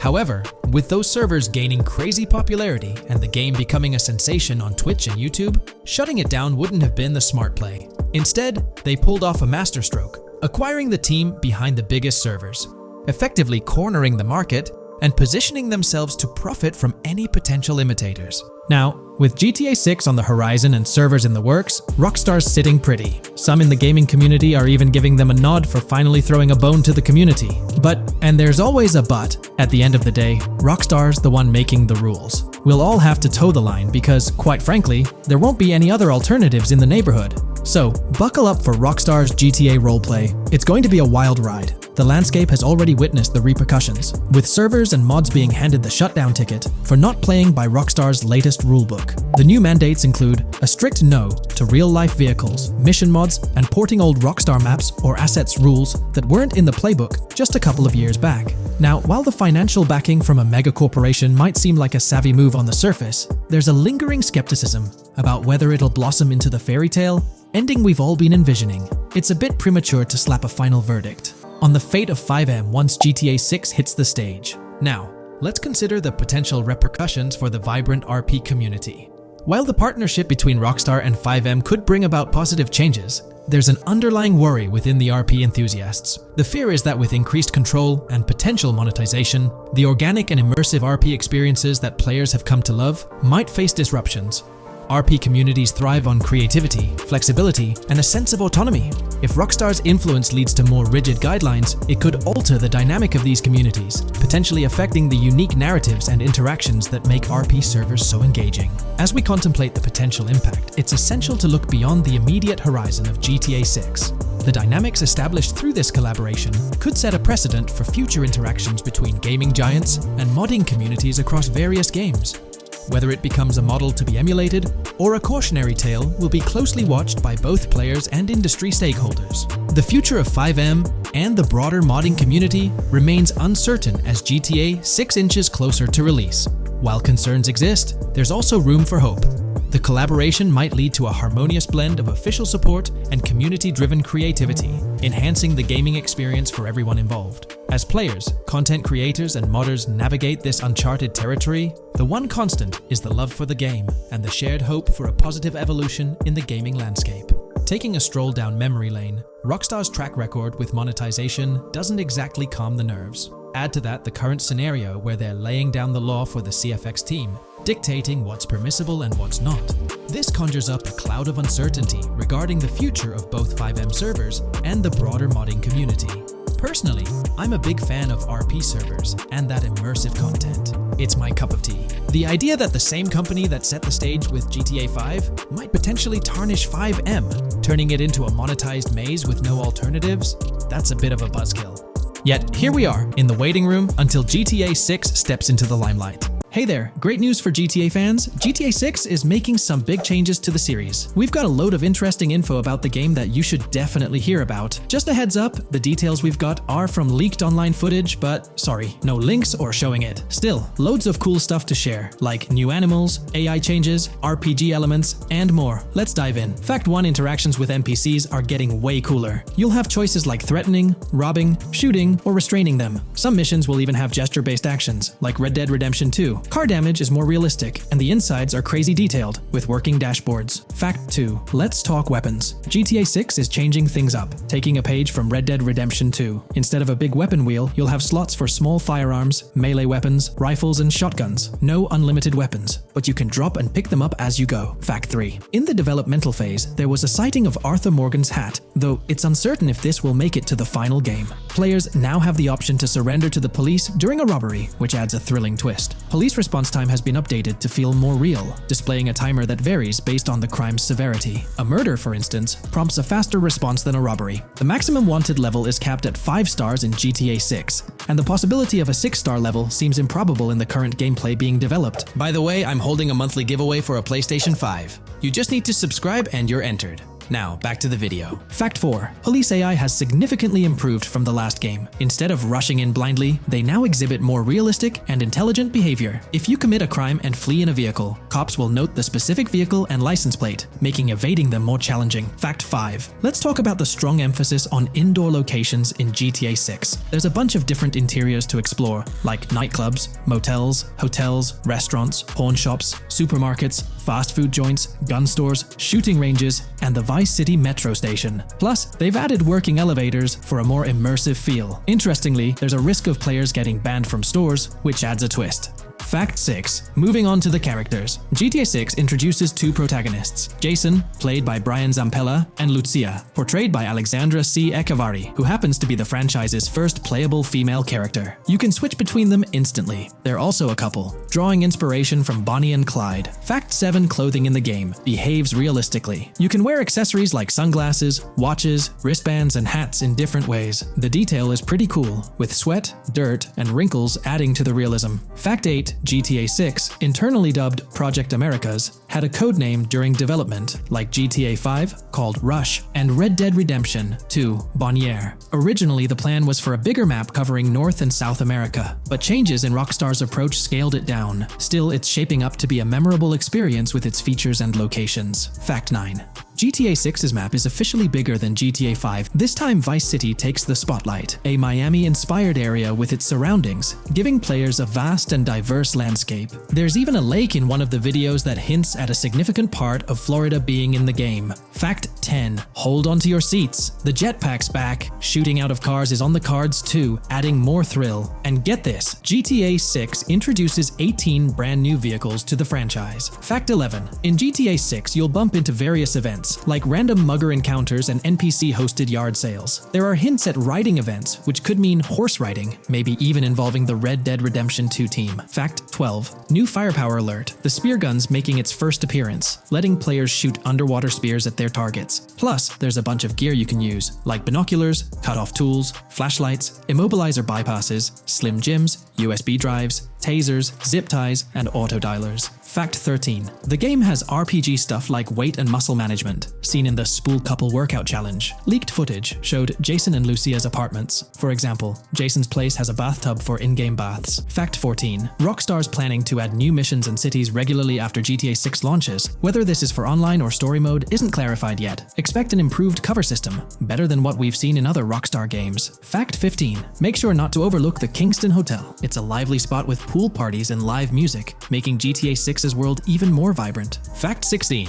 GTA 6 gets more interactive with working CCTV cameras that you can wreck. Be wary of cop traps, spots where cops wait to nab you, and be prepared for intense moments with dirty cop shakedown events. Fact 17. As part of the immersive feel, the game includes DUI sobriety tests, but it's unclear if they're for the player character or random NPCs. Rockstar's focus on detail shines, even with fully working gumball machines in the game. Fact 18. The gunplay in GTA 6 resembles what we've seen in Red Dead Redemption 2 and Max Payne 3. It might be worth giving those games a shot before GTA 6 comes out, if you haven't already. And activities? GTA 6 is loaded with options. From fishing and crazy golf to basketball, football, and soccer. There are gyms to work out in, a yacht club, and even a racetrack. Fact 19. Get ready for a modern-day setting, post-GTA 5 events. The game is meticulously detailed, recreating many Miami landmarks like a grand tennis court, a bustling football stadium, and a vibrant amphitheater. The map includes an airport and a functional tram system with an airport stop. And that's not all. The Florida Keys and a swampy region, the grass rivers reminiscent of the Everglades, are part of the game. Players can ride swamp boats in this area. Fact 20 weapons are diverse in GTA 6. You've got melee options like golf clubs, pool cues, crowbars,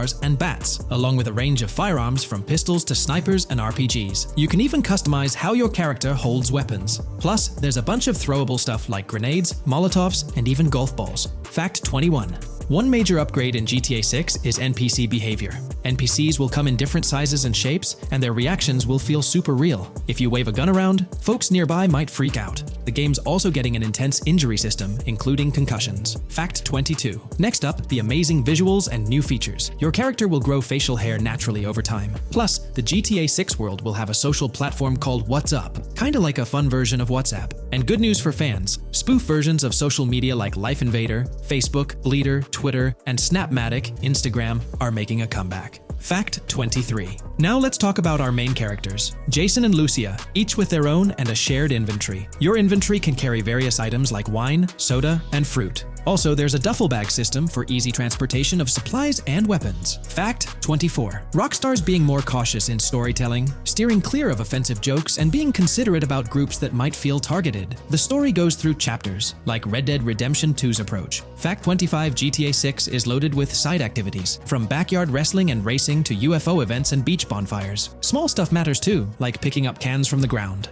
Jason and Lucia, the main characters, have special abilities similar to those in GTA 5. Fact 26. Jason and Lucia's safe house is a motel, a hub for their activities. The game's world has various street gangs, each with its own vibe. Characters have different personalities like romantic, cool, pragmatic, chaotic, and pragmatic cool. Fact 27. Gameplay tweaks in GTA 6 include the ability to zip tie NPCs for stealth elements, and the option to carry bodies, adding depth to stealth mechanics. Fact 28. Robberies are a big deal in GTA 6, ranging from big heists to smaller scores. You've got easy scores like hitting bingo body shops, burnout skirts at Cafe Caraway, clothing stores, food trucks, massage parlors, and more. And now, there's even the chance to rob shipping containers, which adds a whole new level of excitement. Fact 29 gameplay is stepping up. For the first time in GTA, you can crouch and go prone, bringing in some tactical vibes. RPG elements are also in, with hints about hunger leveling and animal interactions, adding depth to the game. Fact 30. Excitingly, the Malibu Club and Ocean View Hotel are back in GTA 6. There are hints at events like Lost at Sea Island Camp and Lost Plane, suggesting possible island scenarios like Guarma from an earlier game. Fact 31. While exploring, you'll meet loads of wildlife, alligators, bears, boars, dogs, snakes, raccoons, birds, frogs, bald cats, and rodents. You'll also spot symbols for plants and toxic waste around the game.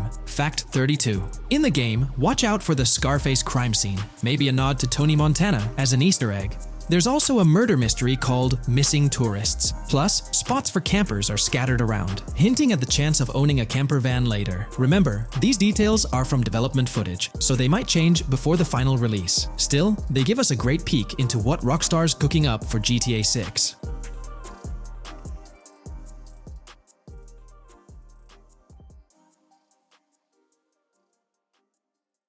Today's video dives into the NPC AI patent, focusing on virtual navigation in Grand Theft Auto 6. This patent sheds light on the intricacies of in-game traffic, promising a heightened level of realism compared to previous iterations. We'll explore the notable enhancements Rockstar has implemented, creating a more sophisticated system that elevates the gaming experience. By examining various sources, we aim to provide a comprehensive overview of this navigation system, offering insights into what Rockstar has in store for NPC navigation in GTA 6. Let's delve into the details of this intriguing patent. System and method for virtual navigation in a gaming environment. Let's break down this patent for a moment. Essentially, it gives us insight into how non-playable characters operate within the game environment. They explain that NPCs' actions are controlled through artificial intelligence, allowing for real-time decision-making based on preset algorithms. In many systems, this is achieved through nodes and links, where each node contains important data that influences NPC movement. For example, in a game involving vehicles, this data could include factors like vehicle speed, lane width, road type, and number of lanes. Now, these nodes are essentially waypoints that NPCs follow to navigate from one point to another. In simpler sections of the road, these nodes might be connected linearly, guiding NPCs straightforwardly. But in more complex areas, like junctions, the nodes become more intricate. Take a basic intersection, for instance. A vehicle approaching it would have several exit options, leading to a branching network of nodes. In older systems, like the one used in GTA 5, NPCs might make decisions at these junctions based on simple rules, sometimes leading to behaviors that seem a bit random. However, this conventional method has its limitations, especially when it comes to handling various factors like weather conditions, changing lanes, parking cars, or anticipating road exits. In these situations, the old system could falter, as NPCs might not adapt well to the dynamic environment. One downside of the node-based system is its limited capacity to replicate real-life factors that humans naturally consider. Another drawback is its constraint in automating NPCs effectively. Due to memory and processing limitations, only a set number of NPC-controlled cars can be spawned in the game. Naturally, players crave a more immersive experience with a greater number of NPC-controlled cars on the road. Moreover, in conventional systems, NPCs often repeat the same actions, and some may even disappear as players get closer to them. Additionally, in GTA 5, the system relies on local traffic avoidance for NPCs to steer clear of collisions. This means that NPCs continuously scan their immediate surroundings each frame for any obstacles like vehicles, pedestrians, or objects. Using a front-facing polygon, they gather data about the road layout and calculate the optimal steering angle to dodge obstacles or stay on the road. It's worth noting that this process occurs independently for each frame, without any reference to previous frames. This results in slower detection, as the system may not recognize a road blockage promptly. Instead, it interprets the obstruction as something to be avoided, without distinguishing it as a complete road blockage. Recognizing these limitations, Rockstar has engineered an NPC system that addresses these shortcomings of conventional systems. This advanced system efficiently manages NPC nodes and node graphs, yielding optimal outcomes while circumventing hardware and software constraints. NPCs in this system demonstrate heightened spatial awareness and adaptability, capable of altering routes based on real-time data from the environment. Moreover, this innovative system synergizes with the tagging mechanism discussed in earlier discussions. Through node analysis, the system identifies tags, such as indicating a road leads to a junction unsuitable for large vehicles. Consequently, large vehicles are deterred from entering. Furthermore, NPCs within this system consider various attributes of vehicle types, models, including speed restrictions, acceleration and braking capabilities, top speeds, cornering abilities, and vehicle size. NPCs will consider a plethora of data from their surroundings, leading to heightened situational awareness. Video games are populated by NPCs who are able to make real-time decisions based on their environment. Games use a specific system for NPCs to traverse the game world. However, this system is very limited, and thus the decisions NPCs can make are very limited as well. NPCs in vehicles only consider their close vicinity, but nothing else. Also, to avoid collisions, NPCs only consider the last generated frame and base their reaction on that. No prior frames are considered. Rockstar has invented a new system which aims to fix these issues and make NPCs more intelligent, and thus make the game world feel more realistic. NPCs can now consider factors like traffic, as well as account for changing lanes when parking cars, anticipating a road exit, weather conditions, and the like. There are more than a predetermined number of NPC-controlled cars in the game now for a realistic experience for the player. Vehicles can now plan accordingly in case there is any type of road blockage. This also applies to police cars being able to navigate their way through traffic during a chase. I'd like to highlight another breakdown of the patent, which dates back 3 years ago. Let's delve into it. Takeaway from yesterday's patent post. I've read over the patent post from yesterday, and I noticed a lot of people missed the most exciting information in it. I'll sum it up in non-technical language. It's essentially a method to improve vehicle AL when driving currently.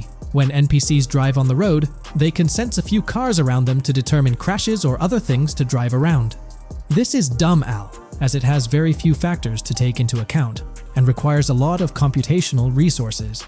This is why vehicles despawn when far away to free up the CPU.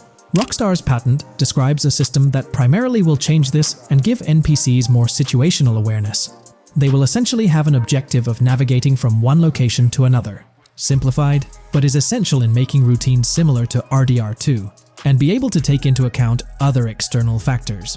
Coolest of all, NPCs will still exist when your game isn't rendering them in this implementation.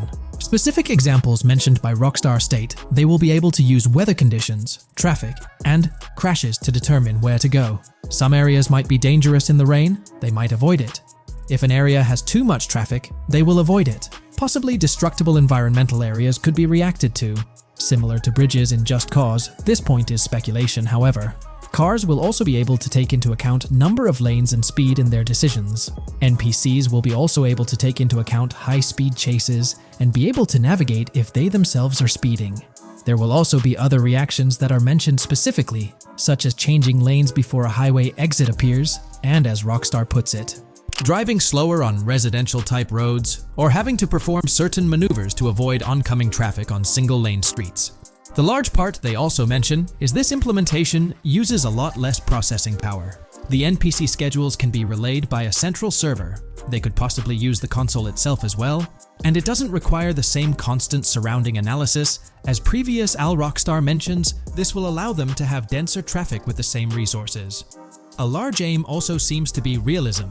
Rockstar's patent mentions realistic reactions to various factors as being the main intent. For example, NPCs will each have different driving ability levels based on the driver and the car. Essentially, each driver will have its own profile and have unique driving characteristics as well as skill level. Some might speed, others might not. Each vehicle will also affect the driving of these drivers. We're eagerly anticipating the debut of this new system in action in GTA 6. Share your thoughts in the comments section below. From 2022 and onward, a group of passionate GTA fans have been diving deep into GTA 6 gameplay leaks, and what they discovered was wild. Their mission? They're trying to map out the entire landscape of GTA 6 before Rockstar Games even releases the official game. And guess what? They're actually making some serious headway. This is all about the ongoing GTA 6 mapping project. So, how did this whole endeavor start anyway? It's an interesting story that not many folks are aware of. You see, there was a similar craze back when GTA 5 was announced. Back in 2011, a group of dedicated fans took it upon themselves to predict and sketch out the layout of GTA 5's terrain. How did they do this? By meticulously analyzing every single trailer that Rockstar Games dropped in the year leading up to the game's eventual release in 2013. The surprising part? When the game finally hit the shelves, a substantial chunk of what these fans had mapped out turned out to be surprisingly accurate. Sure, there were a few locations that were a bit inaccurate, like the military base being off and the dam placed in the wrong spot. Also, there were some variations in the overall shape of San Andreas, but considering they solely relied on Rockstar's official footage and had put in 2 years of work, their accuracy was pretty commendable.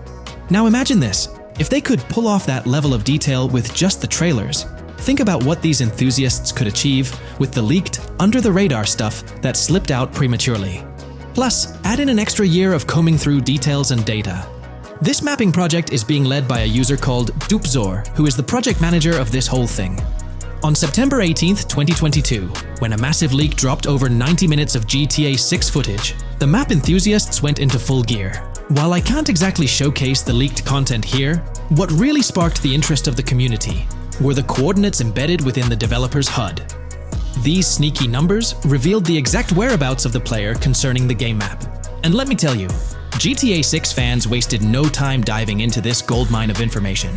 With these coordinates in hand, the community went Sherlock Holmes mode, meticulously mapping out the game's terrain and identifying key locations. For instance, in one intriguing clip from the leaks, Lucia and Jason were caught in the act, robbing what seemed to be a Waffle House. This incident was marked by a simple white dot on their evolving map project. But it wasn't just a random dot, it was a significant clue. By cross-referencing the coordinates provided in this clip with other glimpses from the leaked footage, they managed to calculate the spatial relationships between different spots showcased in the leaks. This detective work allowed them to gauge distances and plot out the relative positioning of these places within the game world. However, it didn't stop there. The community didn't solely rely on leaked footage.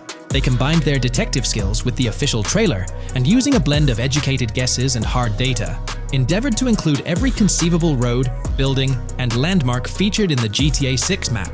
The goal? To create a comprehensive and accurate representation of the game's virtual world based on all available tidbits of information.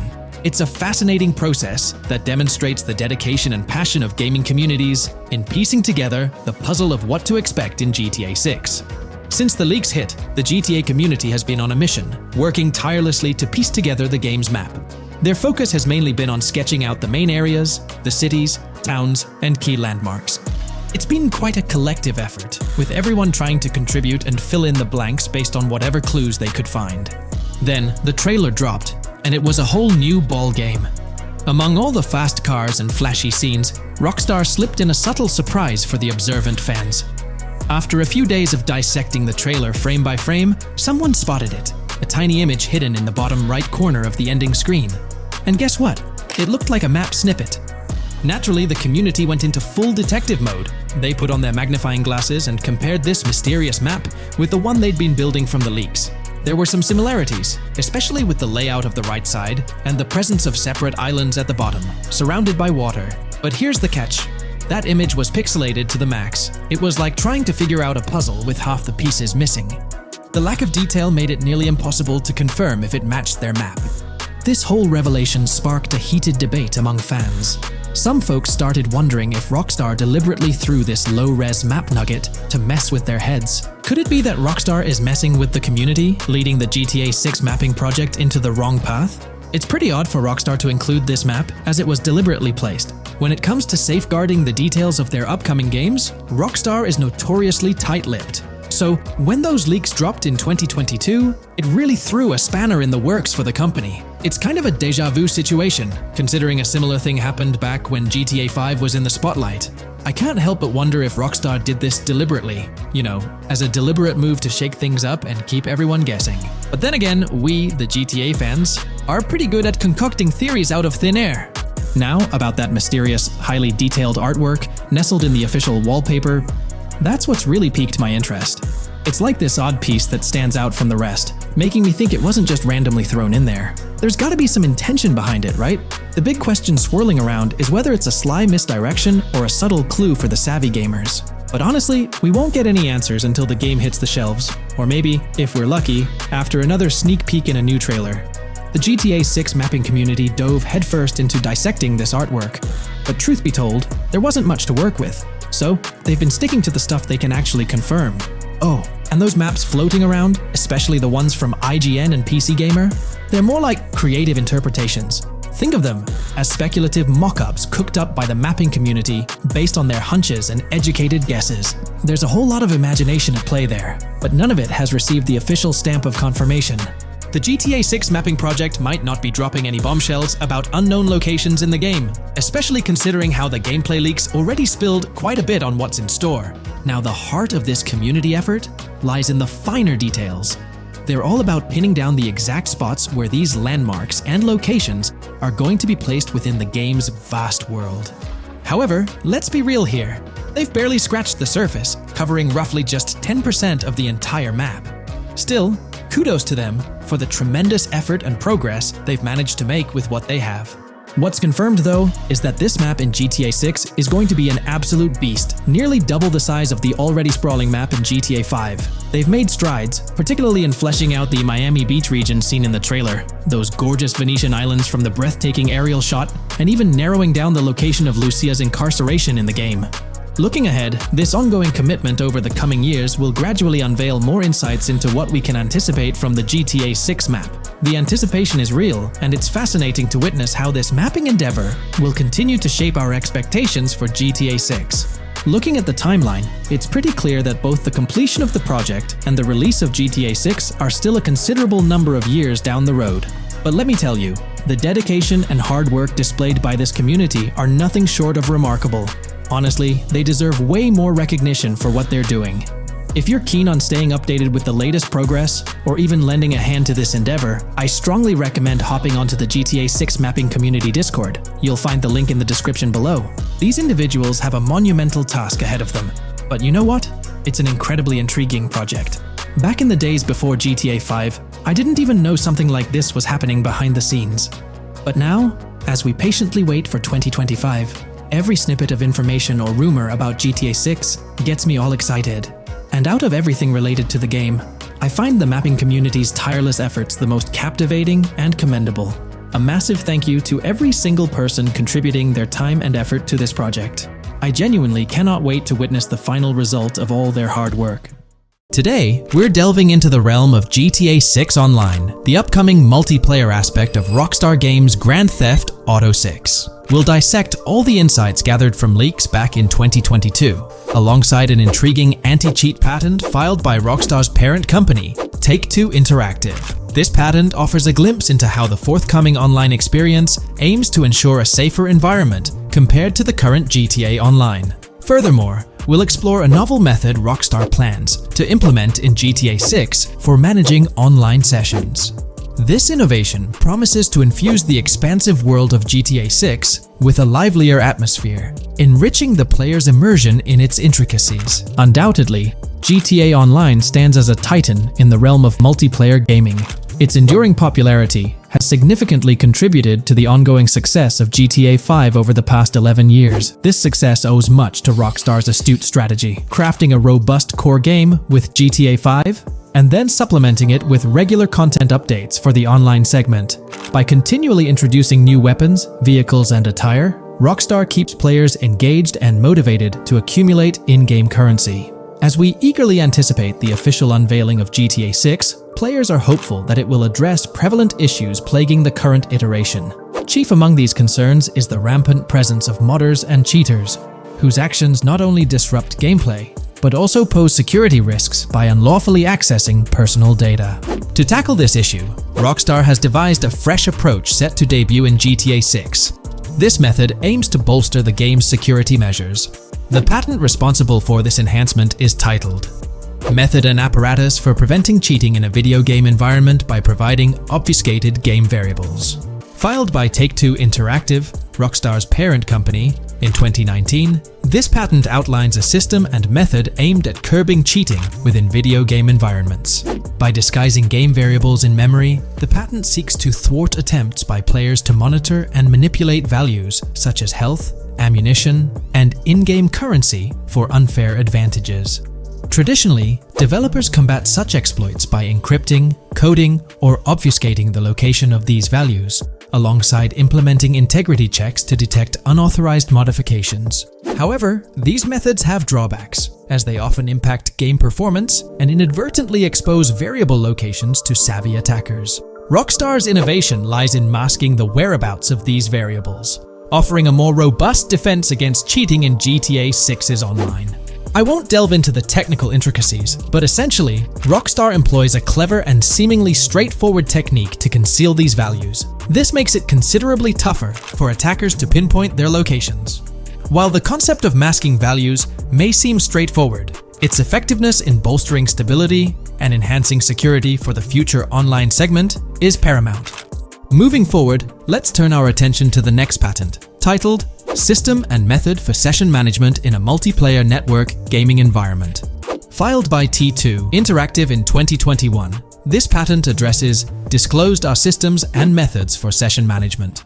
The disclosed system allows for seamless merging and splitting of network sessions in a multiplayer network gaming environment. Seamless session management allows dynamic movement of players in a virtual world during gameplay without unnecessary loading and/or stalling. As the players in the virtual world move around, the management of active game sessions can be improved to affect a more realistic perceived population. In this patent, Rockstar highlights the crucial role of online components in the success of many games, citing GTA Online as an example. They emphasize the challenges of managing network technology and resources to create a vibrant virtual world. Traditional MMO games often face limitations in session management, with some opting for single sessions that may restrict the depth of content due to increasing player counts. Others utilize multiple sessions, which can hinder feasibility, especially in peer-to-peer exchanges like in GTA Online. To address these issues, Rockstar has developed a pioneering system for seamless session management. This innovative approach enables fluid splitting and merging of network sessions, allowing for a more immersive virtual world free from hardware and software constraints. Allowing players from different sessions, but in the same virtual area of the map, for example, to be merged into a single session. This allows players from previously different sessions to come across one another, thereby making the virtual world seem more populated. As an additional advantage, seamless session merging handles many network failures silently. In prior art systems, a player who loses network connectivity can be kicked out of a session and may not be able to rejoin because they are in a session by themselves. However, the Session Management System 100 allows for a disconnected player to exist in a session by themselves for a predetermined period before they are reconnected to the remaining players in the session or can be joined with another session. The method begins with monitoring a triggering event. In some embodiments, the triggering event defines when to merge two sessions or split a single session. For example, when the object, virtual players, are in the same session, move physically apart from another, the object by a predetermined virtual distance, this triggers the session management system to split the session into two different sessions. Likewise, if objects from two different sessions are within a predetermined virtual distance from one another, the session management system and merge the sessions to allow interaction between objects of the respective sessions. Other instances of monitored triggering events encompass various player and object actions, including changes in position or visibility, player entries and exits from the virtual world, and game-related activities like mission completions or tutorial beginnings. Rockstar's solution ensures seamless management of these events, preventing inconsistencies such as duplicated objects during session transitions. This approach accounts for factors like virtual geography, team management, networking resources, and social relationships to maintain continuity across sessions. For example, once a session is split, there can be two sessions, each with their own distinct copy of an object. Avoiding this split can avoid players that intentionally duplicate valuable objects to exploit virtual game economics. If these two sessions were to later merge, there can then be two identical objects in the same session.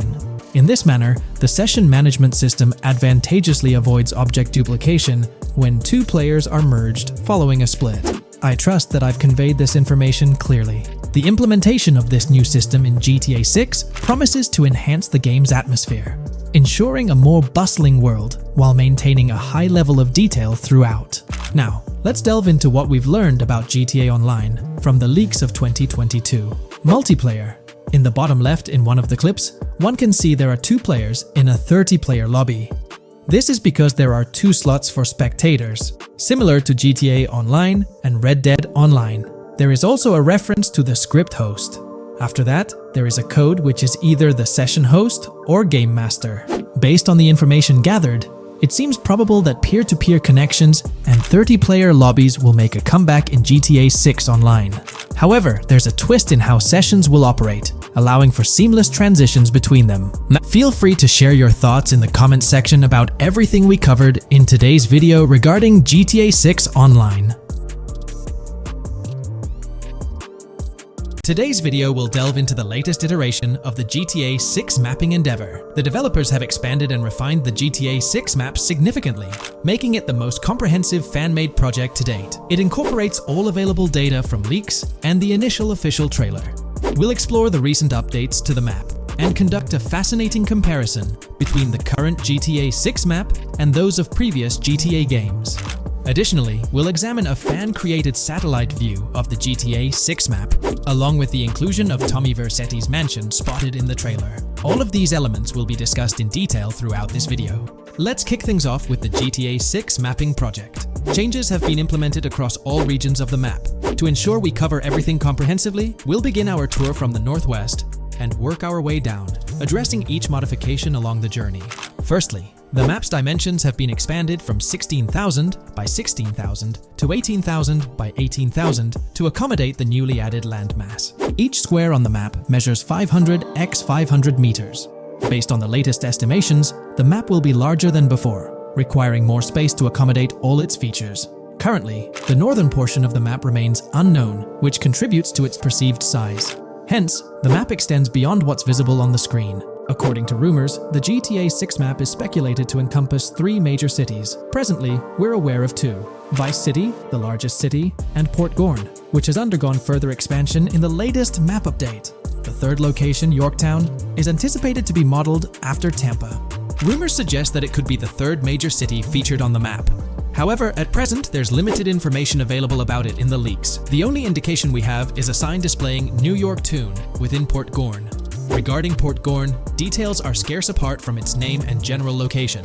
It's positioned north of Fort Killorn and east of Yorktown. Moving on, we encounter Hank Hill, one of the notable elevations in the game. Despite Florida's predominantly flat terrain, Rockstar has incorporated hills sporadically to diversify the landscape. Adjacent to Hank Hill are the Domed Hills, another series of elevated areas. Notably, the border of a river is highlighted in orange, indicating speculative terrain. Nonetheless, it appears to be situated in the vicinity of Red Hill, a small town positioned near Lake Leonida. The largest body of water, Lake Leonida, sits approximately at the map's midpoint, drawing parallels to Lake Okeechobee in real life. To the north of Lake Leonida lies Fairyland Forest, a wooded area neighboring Fairyland, a playful nod to Disney World. To the east of Lake Leonida, you'll find Ambrosia and Laurel, 2 additional small towns, along with North Beaches. Heading south from Yorktown, we reach Port Gorn, which has undergone expansion westward. The buildings and roads depicted in black and grey correspond to those visible in leaked footage and the trailer. Roads highlighted in red, along with orange borders, remain speculative. However, the port area shows 2 speculative buildings and a portion of the border that's confirmed. The Bay Area has seen overall enlargement, including modifications to the speculative islands near Port Gorn. Additionally, a newly added section featuring small islands and a confirmed border indicates further expansion. With these developments, Port Gorn's size may rival that of Vice City. It might not match Vice City's scale, but it could rival, if not surpass, GTA 5's Los Santos, which is remarkable, considering it's our 2nd city on the map. Additionally, the confirmed borders of Port Goro have been adjusted based on new evidence. The remaining areas in Port Goro largely remain unchanged. We still have Han Waffles Diner, surrounded by its buildings and structures, along with Port Gorn Motel, Gorn Bluff, the Pawn Shop, Port Gorn Raceway, Port Gorn Airfield, and the United State Prison. Belleville and Econfina remain situated near Vice City. Now, focusing on Vice City itself, much of it retains its layout from the previous map update. We observed the increasing density of the map, particularly with the Stockyard and Crossdown area now filled in, along with the hotels in the Vice Beach area. The proximity of the buildings to one another is quite striking, Additionally, the buildings on Pelican Harbor Island remain consistent with the previous update. However, there's been a recent discovery. I'd appreciate your thoughts on this matter in the comments below, as it could potentially be significant if confirmed. According to this viewer, they claim to have identified Tommy Vercetti's mansion in the trailer. They're referring to this specific mansion situated on the middle island, directly behind the enormous yacht. It bears a striking resemblance to his iconic abode, raising the possibility that it could indeed be the one. However, it's challenging to make a definitive judgment, since it's nighttime in the footage. It could simply resemble it, but it's difficult to confirm. Nevertheless, it would be fantastic if it indeed makes a return in the game. The recent update brought significant changes to Vice City, particularly with the Vice City port. This is where the scene featuring the bolt shot from the trailer takes place. Now, we have a clearer understanding of its entire border, with some buildings identified. There are 2 speculative buildings, along with some confirmed ones. The bridges have been updated, and there have been adjustments to the speculated Raya Way. Furthermore, the FLP Solar Amphitheater has been relocated northward based on new evidence. The Vice City International Airport metro station has also undergone updates, aligning with new information from leaks. Notably, the airport now appears more complete, with an additional hangar. These encompass all the changes made to Vice City. Now let's shift our focus to the Grass Rivers, as they've also received updates. The speculative landmass along the west coast has been adjusted to accommodate the map expansion. Notably, the Lake SLW waterway now connects to the Grass Rivers, providing insight into the potential appearance of this swampy region on the map. A scene from the trailer showcased the Airbolt, a vehicle likely used for traversing these areas. Hamlet remains in its original position, serving as a parody of Homestead. It's interesting to note the location of the Shaka Shed, situated in the middle of the Grass Rivers, reminiscent of the shacks seen in Lemoyne in Red Dead Redemption 2. This suggests that this area may draw inspiration from its counterpart. Furthermore, I anticipate hunting to be quite intense in this region, given the presence of alligators, snakes, and lizards.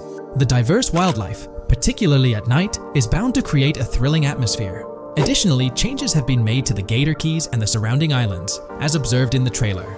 More specifically, there have been additions to speculative locations, such as Bird Key, based on new evidence. Additionally, some speculative areas across the map have been updated. That wraps up the analysis of the latest version of the GTA 6 mapping project. It'll be intriguing to see how closely it aligns with the actual map. Moreover, let's delve into a fascinating comparison between this latest version and all the other maps in the GTA series. Take a look at this comparison. On the left side, you'll find the latest version of the GTA 6 mapping project. Above it, there's the map of North Yankton from GTA 5. To the right of the North Yankton map, you'll see the island of Copico from GTA Online. Next to Copico, there's the GTA 5 map. Below that, we have the GTA 4 map. Below the GTA 4 map are the maps of Liberty City and GTA 3. And finally, at the bottom, there's the map of GTA San Andreas. One of the first things I noticed is how compact the GTA 4 map appears compared to others. Despite its small size, it boasted greater density than the GTA V map. Streets were closely packed, and every inch of space was utilized efficiently. Anyone who's played GTA 4 can attest to the unparalleled density of its city, brimming with intricate details. I anticipate a similar level of density and attention to detail in the GTA 6 map. Considering the vastness of the GTA 4 map, despite its modest size, I expect the density in GTA 6 to match, if not surpass, that level. Even though GTA 6 is already approximately twice the size of the GTA 5 map, the addition of intricate details will make it feel even more expansive. Now, let's examine a comparison between the old GTA Vice City map and the latest version of the GTA 6 mapping project. The old Vice City map has been superimposed onto the new one, allowing for a visual comparison of the two. What caught my attention was the size of the GTA Vice City map, which is quite substantial. However, in GTA 6, improvements are expected across the board. There will be more buildings, positioned closer together, enhancing the overall design and creating a denser environment. I also wanted to discuss a map that's been generating a lot of buzz within the community. Someone utilized images from Google Maps to supplement the mapping project. This method offers a clearer perspective on how the game's environment might appear in terms of scale and layout. While this representation may exaggerate the city's size with an abundance of buildings, it provides insights into the length and layout of highways, which have been overlaid with speculative areas. Additionally, looking at Yorktown, despite the lack of details, its size hints at the potential scale of both Yorktown and Port Gorn. Furthermore, the top portion of the map may resemble the depiction, although details remain uncertain. Considering the vast array of features such as multiple airports, cities, small towns, mountains, hills, and swamps, it's evident that GTA 6's map is poised to be the most impressive in the series. There's little doubt that it will set a new standard. In today's video, we're delving into the character creation aspect of Grand Theft Auto 6 and exploring how in-game NPCs will be generated. We'll take a look at a recent patent filed by T2 Interactive, the parent company of Rockstar Games, which sheds light on the character creation process within the world of GTA 6. The patent reveals details about a new system developed by Rockstar Games, designed to streamline character creation and leverage the capabilities of current generation consoles more effectively. As game worlds grow in size and complexity, filling them with diverse and compelling characters and environments becomes increasingly challenging. Artists are tasked with creating every individual in-game object, from characters to buildings and interiors. As these worlds expand, the computational and design efforts required also increase. However, Rockstar Games has once again demonstrated innovation by developing a system that optimizes the rendering of 3D objects, ensuring efficiency without compromising on detail. This system addresses the challenges posed by the ever-expanding scope of game worlds. The patent we're examining in this video is titled System and Method for Game Object and Environment Generation. This video takes a deep dive into the generation of building interiors and characters within the expansive world being crafted by Rockstar Games. The patent starts off by providing an overview of how objects function within 3D spaces, as explained by Rockstar. Objects used in 3D graphics, often called assets, are a combination of geometry data, for example, the 3D model, and data for textures associated with the geometry data. An asset may be formed of one object, or it may be a composite object made from a combination of objects. The objects that form a composite object may in different contexts be used as independent assets unrelated to the composite object, or they may always be used as a subset of a larger object. They've provided an intro to how 3D objects function in games, aiming to help us grasp the workings of their latest invention. Persons of skill in the art will recognize that many different sorts of assets, such as vehicles, can be made from collections of subcomponents. For example, one aspect of the game might require a room, say a dining room. That entire dining room could be considered one game asset, but it will likely be created from several other assets, such as a table, chairs, dishes, glasses, wallpaper, flooring, etc. The glasses and chairs are independent of the larger dining room asset. As another example, a virtual person in the game, such a background character in a scene, would also be an asset. A person asset might be made up of a number of interchangeable objects, such as legs, a torso, arms, a head, etc. Because the person is made up of interchangeable objects, a variety of different persona sets can be made by mixing and matching different constituent parts. But a body part like a torso might always be used as a subpart of a larger body object. Prior art systems generally include libraries of game assets. The systems and methods of the present disclosure add a metadata layer to these game asset systems and provide modified development and game architectures to take advantage of the new metadata layer. This metadata layer includes tags that are added to the object in order to provide useful descriptors. In a preferred embodiment, these descriptors are completely free-form and without context. This allows developers to specify information about objects as needed without having to be locked into a rich pre-configured schema. Rockstar's new system introduces an additional metadata layer and utilizes tags for enhanced functionality. In the next section, they provide examples illustrating how this tagging system will operate. For instance, characters and virtual beings within the game world will be assigned tags like skinny, chubby, average, attractive, ugly, young, old, and so on. They explain that this tagging system won't just apply to the 3D models or textures alone, but to the entire object package, which includes the model and its associated textures. Essentially, every aspect of a particular character will be tagged. For example, skin textures for elderly characters will be tagged as old, while arms and torsos for heavier characters will be tagged as chubby. They also list other tag examples provided by Rockstar, such as sporty, hipster, emo, preppy, nerdy, luxury, basic, new, worn out, business, and formal. Moreover, each component can have its own tag, and there can even be collections of assets with tags. Furthermore, they explain that all these assets can be stored on servers for easy developer access via an application programming interface (API). Additionally, these assets can be stored in various formats like XML, limited text, binary encoding, relational databases, and others, depending on the developer's proficiency. The systems and methods of the present disclosure further advantageously use the metadata via a rule set layer that uses the metadata to increase the speed and efficiency of game rendering, world or scene creation, game script execution, and rendering fidelity. In particular, the rule set allows designers to add context to the tags and to control their use by setting rules for the asset usage and the asset's interaction with the game and other objects. These rules are unrestricted and can be used to provide a wide variety of different capabilities and restrictions for objects. Let's take a look at how these tags will be put into action. For instance, if a jacket object is created, a tag like additional top garment can be assigned to it. Then, during gameplay, certain rules might search for this specific tag to identify objects like jackets. Furthermore, in a cold setting, the character's health stat may decrease at a slower rate because the character stays warm with the additional top garment. Moreover, the additional top garment tag could enhance rendering efficiency. For instance, if a character wears a shirt underneath a jacket, the shirt occupies memory space. Since the shirt is mostly covered by the jacket, Rockstar plans to replace the full shirt with a smaller texture, only containing the visible parts under the jacket, thus conserving memory. The combination of tags and the rule set can also be used advantageously for procedural generation of game objects and environments. For example, a game scene could be created in a game script by calling assets based on tags, rather than calling the assets explicitly. For example, if the game scene called for virtual characters in a movie theater, the game designer could simply specify a need for predetermined X number of characters with casual dress. If the designer wanted a sci-fi movie playing at the theater, it might also call for a higher percentage than normal of characters tagged nerdy. The metadata rule set interface would interpret these general instructions at game runtime to randomly generate virtual characters fulfilling those needs.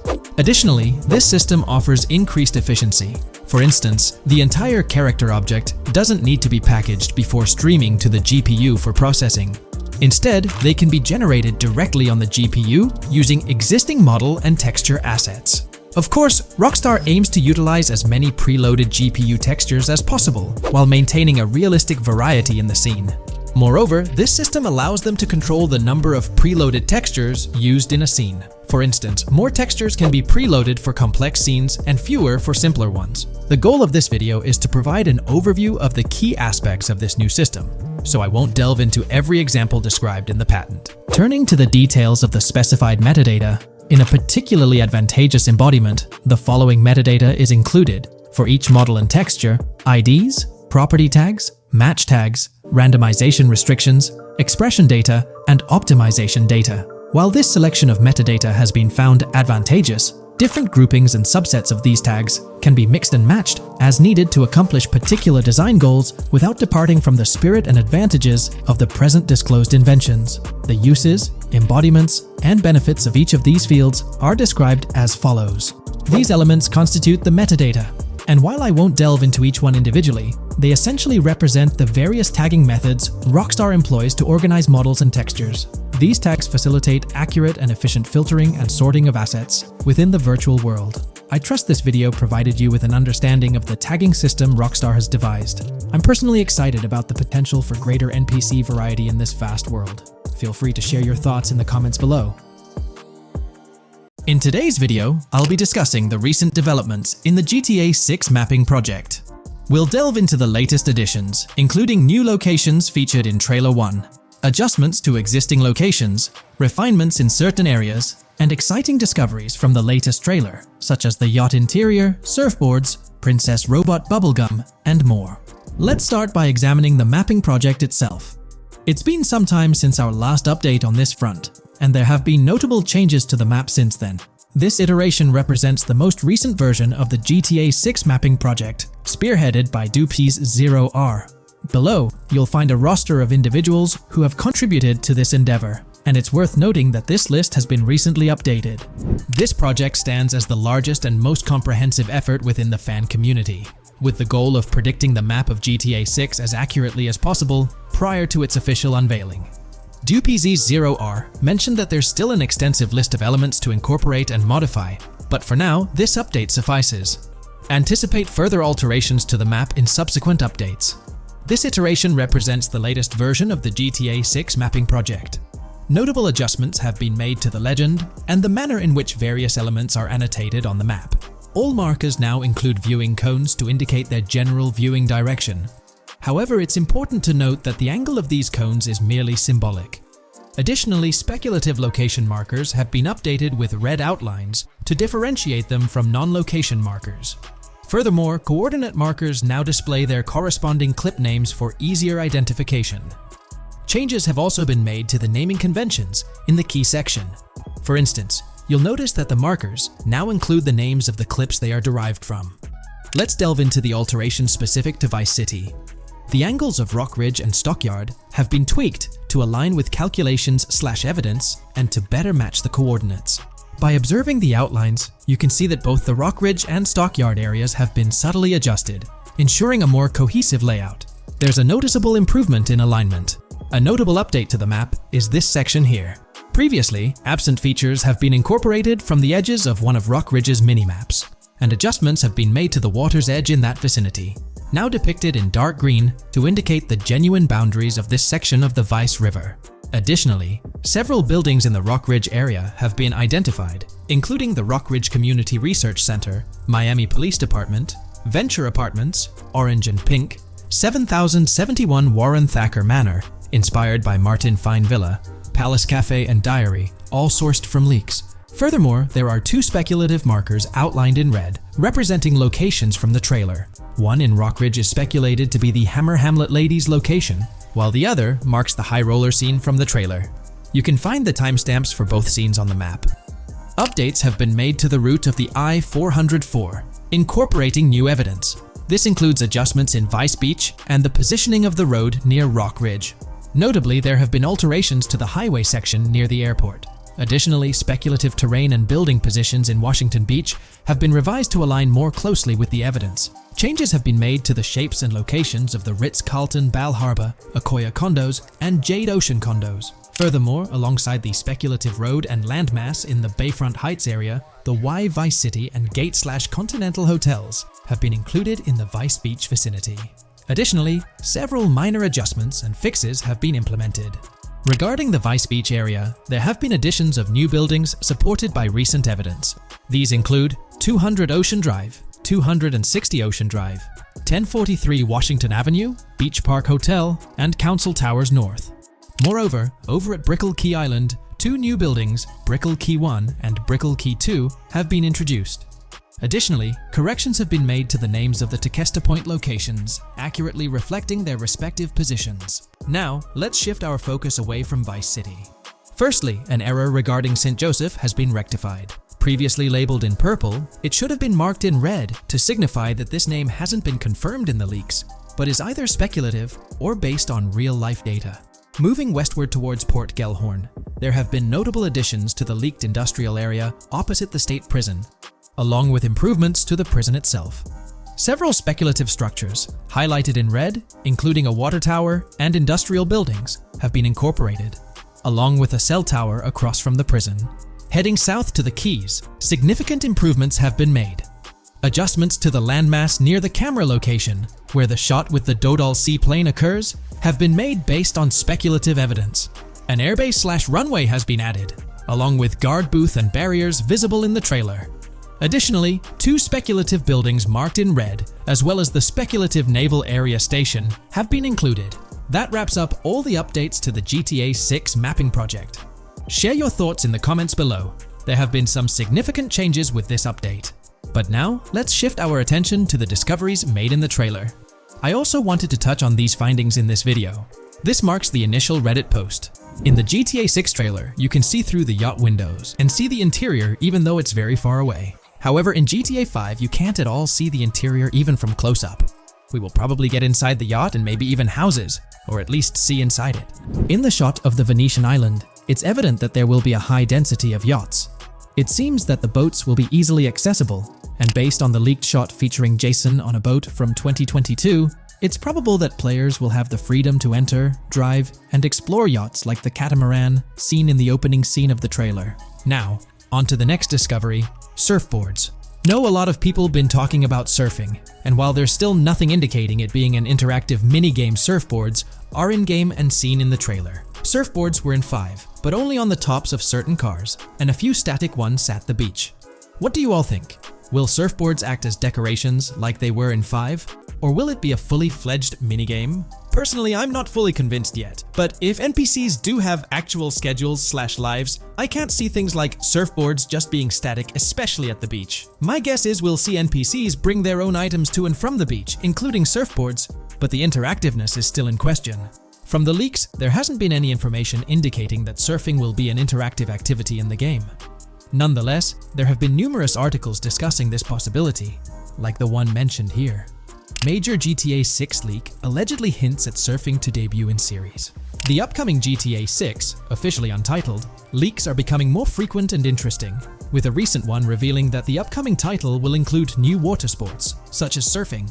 According to a report by the Dexerto gaming website, a leaker named Alix Venturas revealed on Twitter that Rockstar Games plans to improve the water physics in Grand Theft Auto 6 and will introduce several water-based activities. While the gaming studio has not officially commented on the leak, players are convinced, given that Grand Theft Auto 6 will almost certainly feature Vice City, a fictional version of Miami, Florida, known for its beaches and water activities. However, it's important to note that these rumors haven't been confirmed by either the official leaks or the trailer. It remains to be seen whether these surfboards will merely serve as decorations. Now, on to the next and final discovery I'd like to highlight in this video, which might just be your favorite. Princess Robot Bubblegum is confirmed to be in GTA 6. Just like the Righteous Slaughter game series, Princess Robot Bubblegum is seen on a shirt, and will most likely return with more episodes. The series originally appeared in The Ballad of Gay Tony, and again with more episodes in GTA 5, making this the third appearance. If you haven't been keeping up with the latest news on GTA 6 in the past year, you might be surprised to learn just how much information has surfaced. Let's bring you up to date. Here's a rundown of everything we currently know about GTA 6. First, let's talk about the game engine. Developers have made significant tweaks to the Euphoria physics engine, enhancing ragdoll physics and overall game physics compared to GTA 5. Additionally, they're incorporating lighting and skybox systems akin to those seen in Red Dead Redemption 2, promising improvements like volumetric clouds and better lighting effects. Notably, leaks also hint at advanced weather systems, with heavy fog making an appearance, a feature less prevalent in GTA 5. Moving on to characters, while the main protagonists are Jason and Lucia, leaks have unveiled additional character names. Alongside Dre, who's distinct from Dr. Dre, there's Sam, a friend of Dre, and others like Kai, Wyman, Billy, Tit, yes, that's the name, Zach R.B. Shaw, Vicky, Iris, Shanice, Booby, and YJ. Surprisingly, we even have details about their heights in the game, with Lucia standing at 5'3" inches and Jason at 6'1". Wait, regarding the setting, we know of 3 different gangs in Vice City: San For San, a Haitian gang, the Guardia Brothers, and the Far-Right Militia. These details paint an exciting picture of what to expect in GTA 6. We're also privy to a variety of items and tools in GTA 6.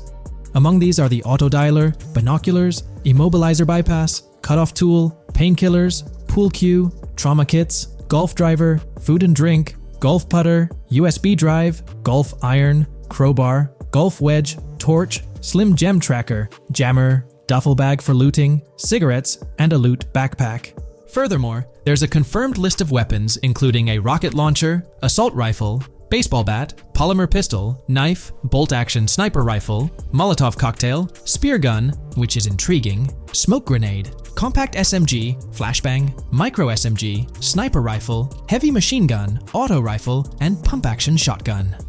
The weapon wheel, much like in Red Dead Redemption 2, will be divided into 3 sections: weapons, equipment, and gear. It's interesting to note that players can hold different weapons in each hand, with a quick item inventory displayed in the bottom left corner of the screen.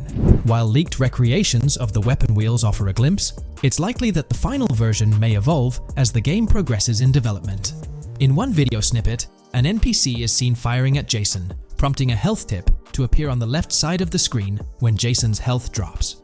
If you find yourself injured in GTA 6, your health will regenerate slowly over time. To speed up the process, you can access your weapon wheel and use a recovery item. In GTA 5, health only regenerates up to 50%, requiring snacks for full recovery. It seems in GTA 6, you might naturally regenerate to full health, albeit at a sluggish pace. While not confirmed, it's implied that using a medical item will hasten the healing process. As for open-world activities, there are 7 confirmed ones so far: dice, golf, fishing, races, adventuring, shipments, and delivery van events. One video reveals a delivery van event near Port Gellhorn's industrial area, where security cameras are active, adding a layer of challenge to potential robberies. Speaking of which, robbery events are highlighted, notably the Hank's Waffles heist, where Jason and Lucia execute a daring robbery. Other clips suggest Jason possesses an ability allowing him to perceive through walls. Additionally, there are events centered around searching vehicle trunks for either valuable items or nothing at all. Lastly, delivery and pickup warehouse events are mentioned for Port Gellhorn, although specifics remain unclear. In terms of accessible buildings, GTA 6 promises a plethora of options including the Malibu Club, a pawn shop, Jack of Hearts strip club, supermarkets, bars, restaurants, apartments, and laundries, enhancing the immersive experience. Let's delve into the multiplayer aspect. In a leaked clip from GTA 6, we observed a multiplayer session with a player count displayed as PL2 of 32 inches in the bottom left corner. This indicates that there were 2 players present in the lobby out of a maximum capacity of 32 slots. It's reminiscent of Red Dead Online and GTA Online, where the stated capacity is 32, but practically it's 30 players plus 2 additional spots reserved for spectators. While it's hoped for larger lobbies in GTA 6, during this testing phase, it seems they were experimenting with 30-player lobbies. Moving on to collectibles, there's mention of Wyman car parts. In one clip featuring Lucia, a developer is seen placing a cardboard box with a circular icon, signaling its lootable nature. The debug text on this box indicates it as Collectibles Car Parts and Wyman Car Parts boxed Generic Used, hinting at the possibility of collecting car parts, potentially related to a character named Wyman, who speculations suggest shares an interest in classic cars with Jason. Regarding collectible hats, there's footage of Jason in an apartment, where a developer interacts with a hat labeled as an ambient collectible hat, according to debug text, hinting at clothing items being collectible ambient features within the game. Additionally, a compiled list of all brands featured in the game is provided, with acknowledgement that while some may hold relevance to the story, many may not. For convenience, the list is displayed on screen, allowing viewers to pause the video for further inspection if desired. Now let's explore the array of confirmed animals in the game. We'll encounter snakes, seagulls, skunks, raccoons, alligators, wading birds, squirrels, southern leopard frogs, crayfish, lizards, skunk apes, pigeons, opossums, and whales. While these are the animals confirmed thus far, it's likely we'll encounter even more upon the game's release. These are just the ones we're aware of currently. Additionally, numerous new mechanics have been uncovered. You'll have the ability to walk while in cover, a long-awaited feature allowing players to go prone, marking a first in GTA gameplay. Loot bags will enable the storage of additional loot, and dropping and picking up weapons will be possible. There's a new under fire animation where characters cover their faces during combat, along with the option to self-revive after taking heavy hits. Other notable mechanics include the ability to switch shoulders while aiming down sights, grappling during fistfights, and the introduction of buddy comms and a buddy ping system. This system, likely shared between protagonists Jason and Lucia, remains intriguing, with its full functionality yet to be revealed. Additionally, a new cover mode is introduced, altering the way shooting from car windows is executed. Characters will now fully exit the window, enabling full 360-degree shooting. Moreover, there's a new ability system, possibly exclusive to Jason, allowing for a form of wall perception. Whether Lucia will possess this ability remains uncertain. Players can also interact with more objects and NPCs, engaging in actions like carrying bodies, robbing, threatening, and conversing during robberies. Furthermore, the ability to pick up additional items like beer bottles and cans enriches the gameplay experience. Let's delve into some of the exciting new gameplay systems. Firstly, we have money laundering, which was hinted at during the Hank's Waffles robbery. An icon tracked to the car wash property displayed a washing machine with a $sign, indicating potential money laundering opportunities. This suggests that properties could be purchased with the aim of laundering money, although specifics on how this will work remain undisclosed. Nonetheless, it seems players will once again have the option to purchase certain types of businesses for illicit activities. Fences, not the ones you jump over or drive through, but rather individuals involved in illegal transactions, are confirmed to be in the game. A fence acts as a middleman, buying illegal items from players to resell them to others. Hacking will also play a role, with Lucia seen carrying various hacking tools, although it's uncertain if Jason will have access to these items as well. Previous leaks hinted at Lucia's role as the designated hacker, but only time will tell. Pragmatic, cool, and chaotic romantic are different event types mentioned in the events list. Players will also have the ability to command the other character during a robbery. In leaked footage, a tip prompts players to check in with Jason, or hold for more options, indicating the potential to issue commands to your partner during a heist. This feature should streamline gameplay, allowing players to effectively control both characters simultaneously. Let's dive into the AI witness system and police recognition feature, which is quite significant. In the Hank's Waffle robbery video, beneath the wanted level stars, there's a mention of full description, suggesting that witnesses have detailed information about you. This implies that once identified, the police will recognize you. When Lucia enters a police vehicle, there's initially no vehicle description, but this quickly changes to a full vehicle description. This indicates that law enforcement will have detailed information about your vehicle. Moreover, the text warns that any vehicle seen entering will be noted by the authorities. This suggests that even after losing a wanted level, if spotted again in the same vehicle, the police will pursue and apprehend you. During the robbery scene, Jason is shown attempting to prevent customers with yellow icons above their heads from calling the cops or fleeing. Additionally, a female NPC inside the diner exhibits similar behavior, with her icon flickering as Lucia leaves, turning red when surrounded by cops, and then fleeing upon spotting Lucia.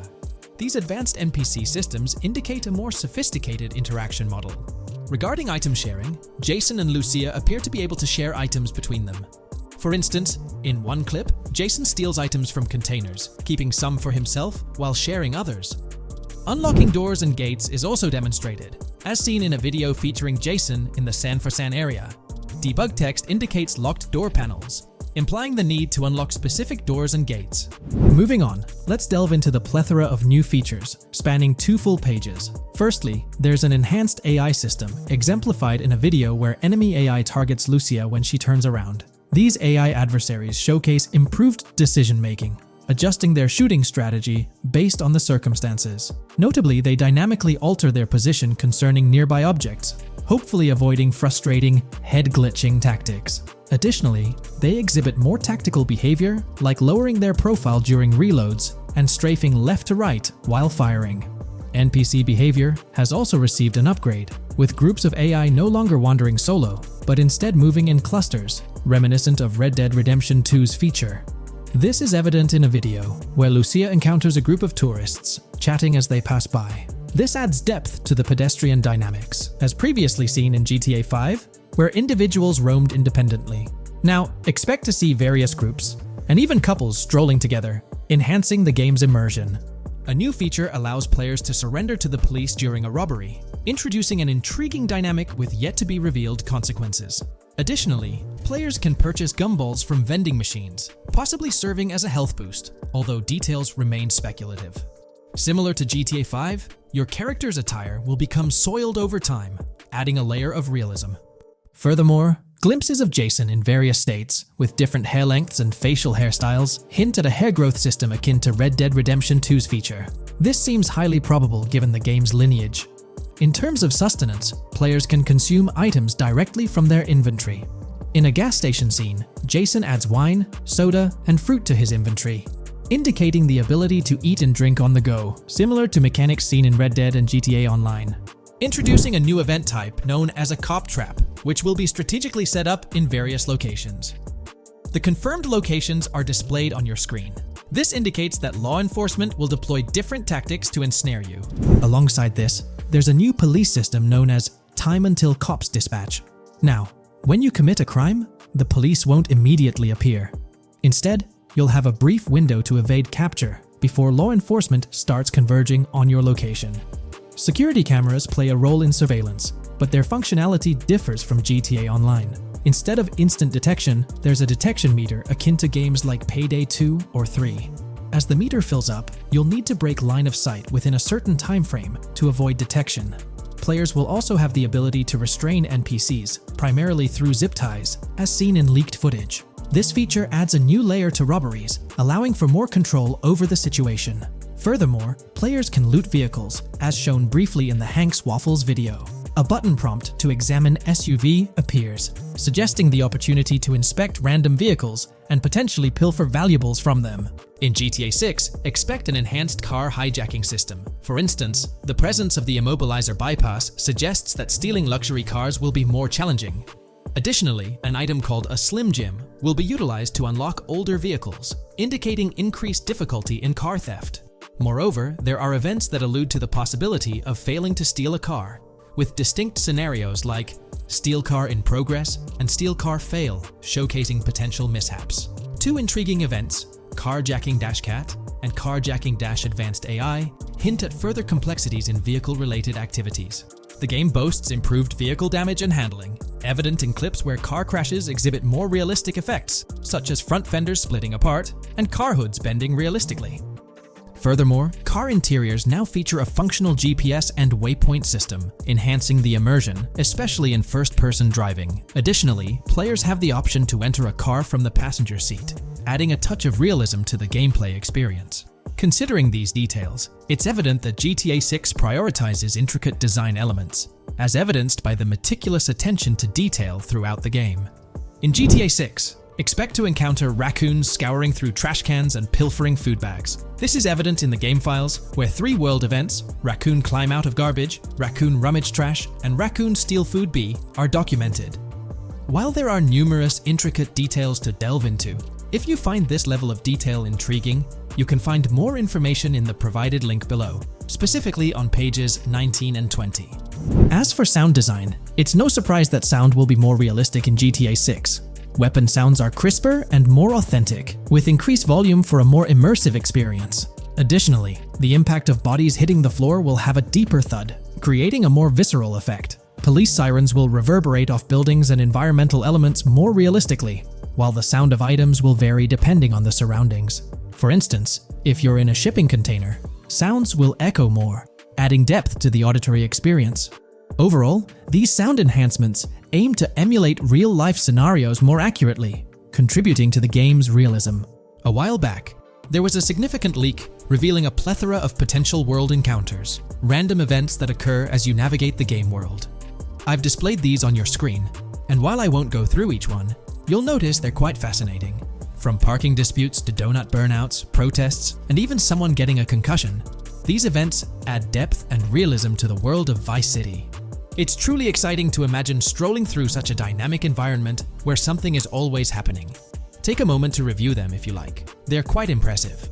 Moving on, we have an extensive list of every confirmed vehicle slated to appear in GTA 6, sourced from both the game files and leaks. I covered these in detail in a previous video, so I won't repeat them here. However, I've provided them on your screen for your reference. If you're interested in exploring the full list yourself, you can find them on page 30 of the document. We've got a plethora of confirmed locations scattered throughout Vice City and its surrounding areas. Naturally, Vice City serves as the main hub, but within its bounds, we'll find neighborhoods like Edgewater, North Vice City, Rock Ridge, Little Haiti, Vice Beach, South Beach, Washington Beach, and Key Biscayne. Additionally, there's Port Gellhorn, which seems to be a distinct city akin to Sandy Shores or Paleto Bay from previous games. Other notable spots include Yorktown, Ambrosia, Sundown, The Keys, La Pearl, Red Hill, Lake Leonida, Hamlet, Stockyard, Homestead, Grass Rivers, Ikanfaka, underwater locations, and more. The attention to detail extends to each of these locales, with various mini-locations nested within them. It's astounding how much information we already have about the game's geography. Moving on, the community has endeavored to piece together a map of GTA 6 based on the coordinates and locations gleaned from leaks. This rough map outlines Vice City at the bottom right, with Port Gorn positioned on the left. The top section of the map remains a bit mysterious for now. Nonetheless, this preliminary map looks incredibly promising, and anticipation for exploring its intricacies is palpable. Finally, the document wraps up with around 20 pages detailing places found in the leaks that align with real-world locales in Miami. This inclusion further underscores the meticulous efforts poured into crafting a rich and immersive game world.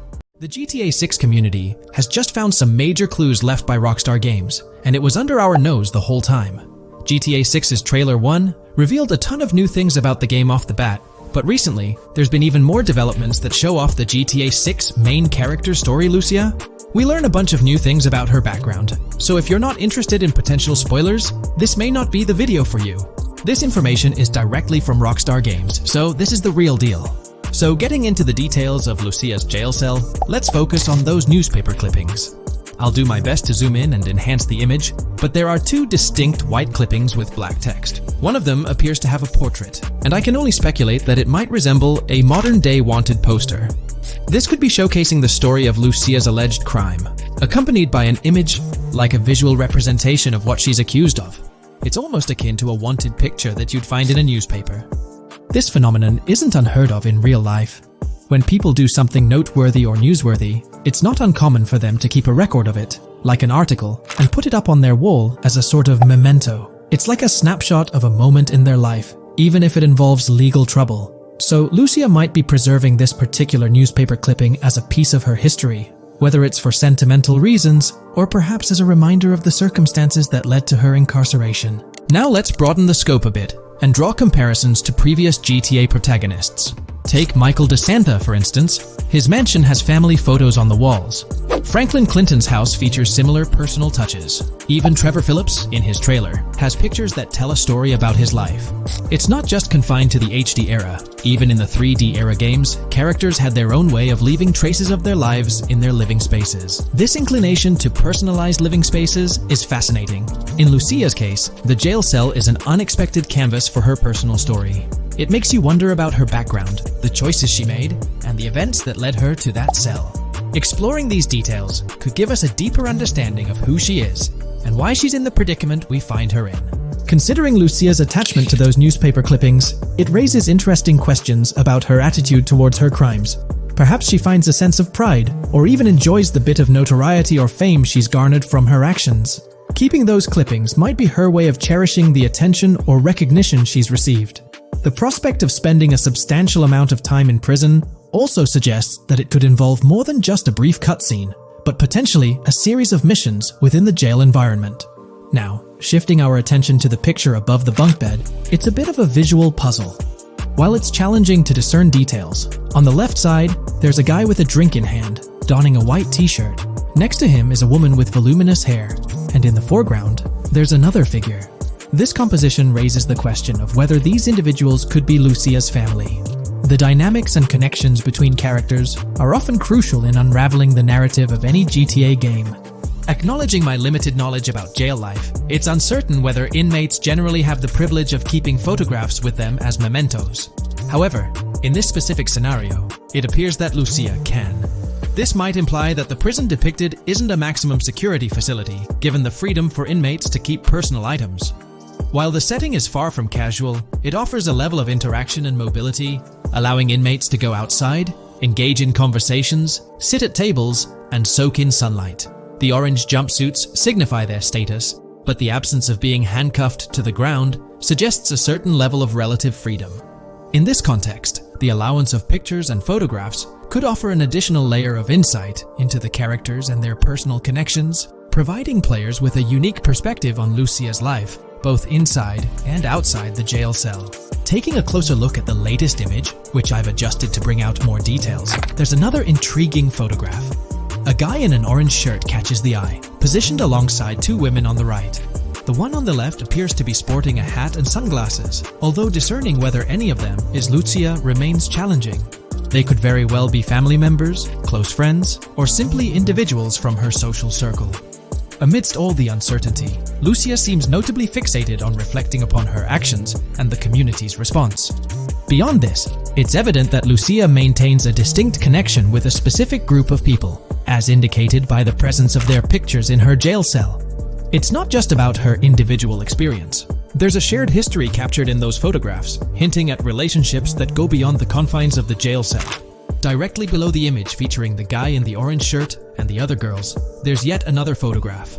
Although the details are obscured, the presence of someone standing in the picture is noticeable. Lucia is seemingly constructing a collage of photos, creating a visual narrative that serves as a repository of memories.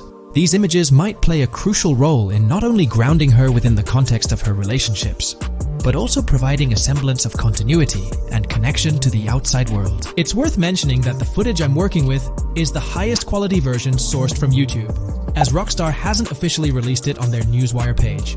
Despite being in 4K, the YouTube upload might introduce some compromises in image quality, so there could be nuances in the pictures that we might miss. Once Rockstar throws the official trailer our way, we're likely to get a treasure trove of additional details. But for now, let's roll up our sleeves and dissect the snapshots from Lucia's jail cell. Apart from Jason, there's another player in Lucia's story. Stephanie, the Leonid Department of Corrections representative. Picture a different scene though. Lucia's cell is a far cry from Stephanie's office. In this particular shot, Stephanie's unmistakably holding down the fort in a black dress, center stage on the right. Flip to the left frame, and there she is again, donning a red dress on the right side. Behind her, there's a framed message teasing with "if you miss," but the rest remains a mystery due to some pesky screen glare. Now let's make a full turn and voila! Another Stephanie pic in the bottom right corner. This time, the backdrop suggests a domestic scene, perhaps with a partner. She's got on some bluish shades, slightly different from what we catch a glimpse of later. The background paints a more vivid picture, a collection of books, pamphlets, a conspicuous high-visibility vest, and yet another potential newspaper clipping. Whether it's a routine thing or an anomaly, the jury's still out. So, what's the inside scoop on Lucia's backstory gleaned from her jail cell environment? Well, the state of the jail suggests it's seen better days. Peeling bits off the windows hint at a place with some history. That initial shot with the barbed wire strongly implies it's not a newly minted spot. It's got the wear and tear of time etched into its surroundings. As we immerse ourselves in the intricacies of Lucia's life within the jail cell, the narrative unfolds as a captivating tapestry, each element contributing to the rich story. The subtleties, from the cryptic newspaper clippings shedding light on her alleged crimes to the carefully chosen photographs depicting relationships with family and friends, create a vivid and compelling portrait of Lucia's existence, both within and beyond the jail confines. The personal touches within her confined space evoke a rawness that harks back to the legacy of previous GTA protagonists. Lucia's jail cell, unexpectedly, becomes a canvas revealing a story that transcends the conventional GTA narrative. It prompts curiosity about her past, the decisions that led her to incarceration, and the intricate web of relationships that define her. The permission granted for personal items like photographs in the jail cell adds an intriguing layer to the storytelling, suggesting a nuanced sense of freedom within the constraints of imprisonment. Lucia's attachment to these items, whether they be newspaper clippings or family snapshots, beckons players to ponder her perspective on her own actions and the recognition she may have garnered. While we eagerly await the official trailer release from Rockstar, it is clear that Lucia's story is woven with complexities and mysteries that leave us yearning for more. The weathered appearance of the jail environment, with peeling bits off the windows and subtle signs of aging, hints at a setting steeped in history, amplifying the anticipation for the unfolding narrative. Thus, with these glimpses into Lucia's world, we find ourselves surrounded by a plethora of unanswered questions. When did she find herself behind bars, and what duration does her stay entail? Your insights are eagerly awaited in the comment section. If this exploration into Lucia's jail cell has piqued your interest, a thumbs up would be much appreciated. Comment down below what you believe caused Lucia to go to jail. And did you spot these hidden Easter eggs in the trailer on your first watch? I'm interested to hear back from you guys. Thank you for watching. If you would like to support our analysis content on GTA 6, make sure to subscribe and leave a like.